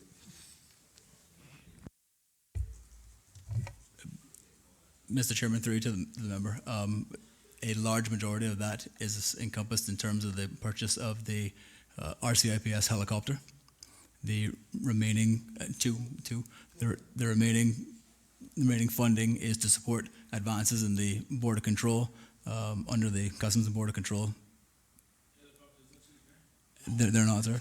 And about 11.5 million each. Yes, sir. But the UK paid for half of the first one, but they wouldn't pay for any of this one. We didn't want to pay for the first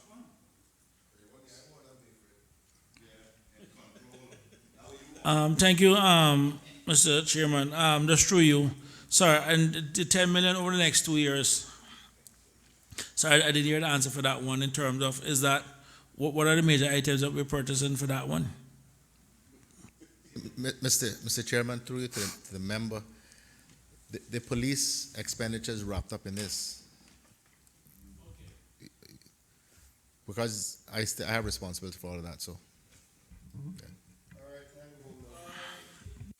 All in favor of EI11, Ministry of Employment and Border Control, $6,028,000 in 2020, $4,261,000 in 2021. Standing part of the schedule to the bill, please say aye. Those against, no. Ayes have it. That concludes the appropriations to Ministry and Minister of Employment and Border Control. And colleagues, that concludes this session of Finance Committee for today. Thank you, Mr. Chairman. We didn't do much today, but tomorrow we're going to give it hell. We will reconvene tomorrow morning at 9:30, please. 9:30 we'll be here. If we get here early enough, we can get out early enough, please. Have a good evening, everyone, and thank you for everyone for staying so late. Yes, Mr. Chairman, in the interest of transparency, whilst we were doing, and I think it's necessary to record this, whilst we were doing off-reg they promised to send me the license that were renewed in July of this year, didn't they? Was that what it was? Right. Well, Mr. Chairman, they have sent me the links to the license and their amendments. And the caveat at the end is this: the license renewal were just letters sent to each licensee extending their license under the same terms and conditions beyond the original and dates to give us additional time to develop the new license framework. There were no changes in capital letters to license condition in any of the extensions.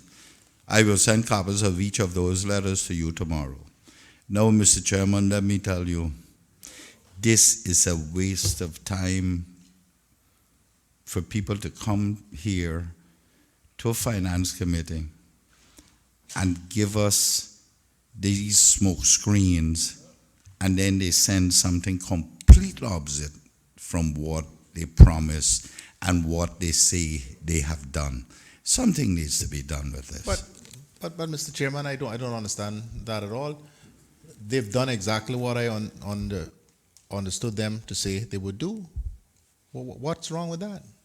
Mr. Chairman, what the Premier may not have gotten from them was that they had extended the license up to July 2019, where they were renewed, for the provisions to be renewed. So I asked them to send me those new license, a copy of the new license.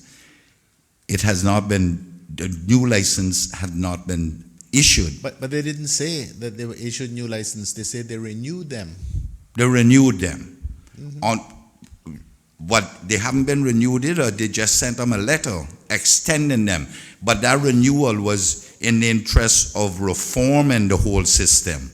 That's why they'd given them the 1 year from July so that they could do the reform of the system and get new systems in place, which they said here. And now they're saying that they weren't renewed in July 2019, is just extended again for further extension. But isn't that a matter of semantics? No, if you've extended, if a license expires and you've extended it on precisely the same terms for another period, isn't that the equivalent of a renewal?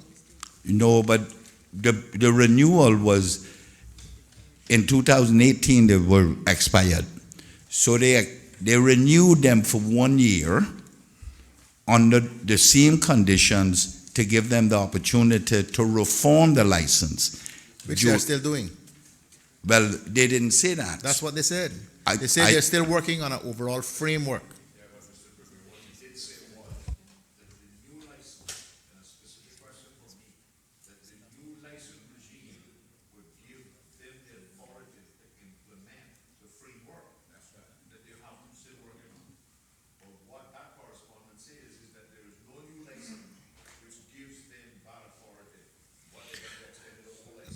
But we need to check on this, Mr. Chairman, because I did not understand my folk to say any such thing.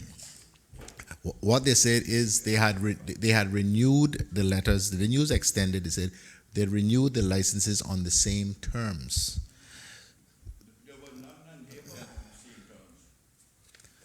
I don't know. I was sitting right here. We'll have to differ on that. But I don't know if there's a verbatim recording or record of what was said, but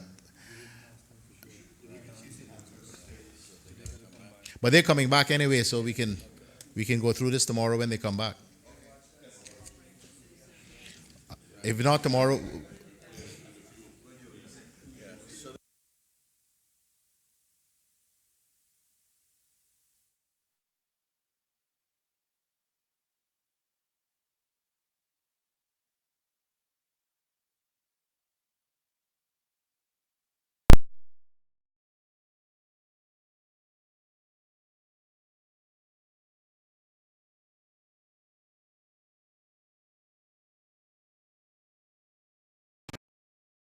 Thomas Abraham Ebanks, Justice of the peace. John Samuel Smith, Justice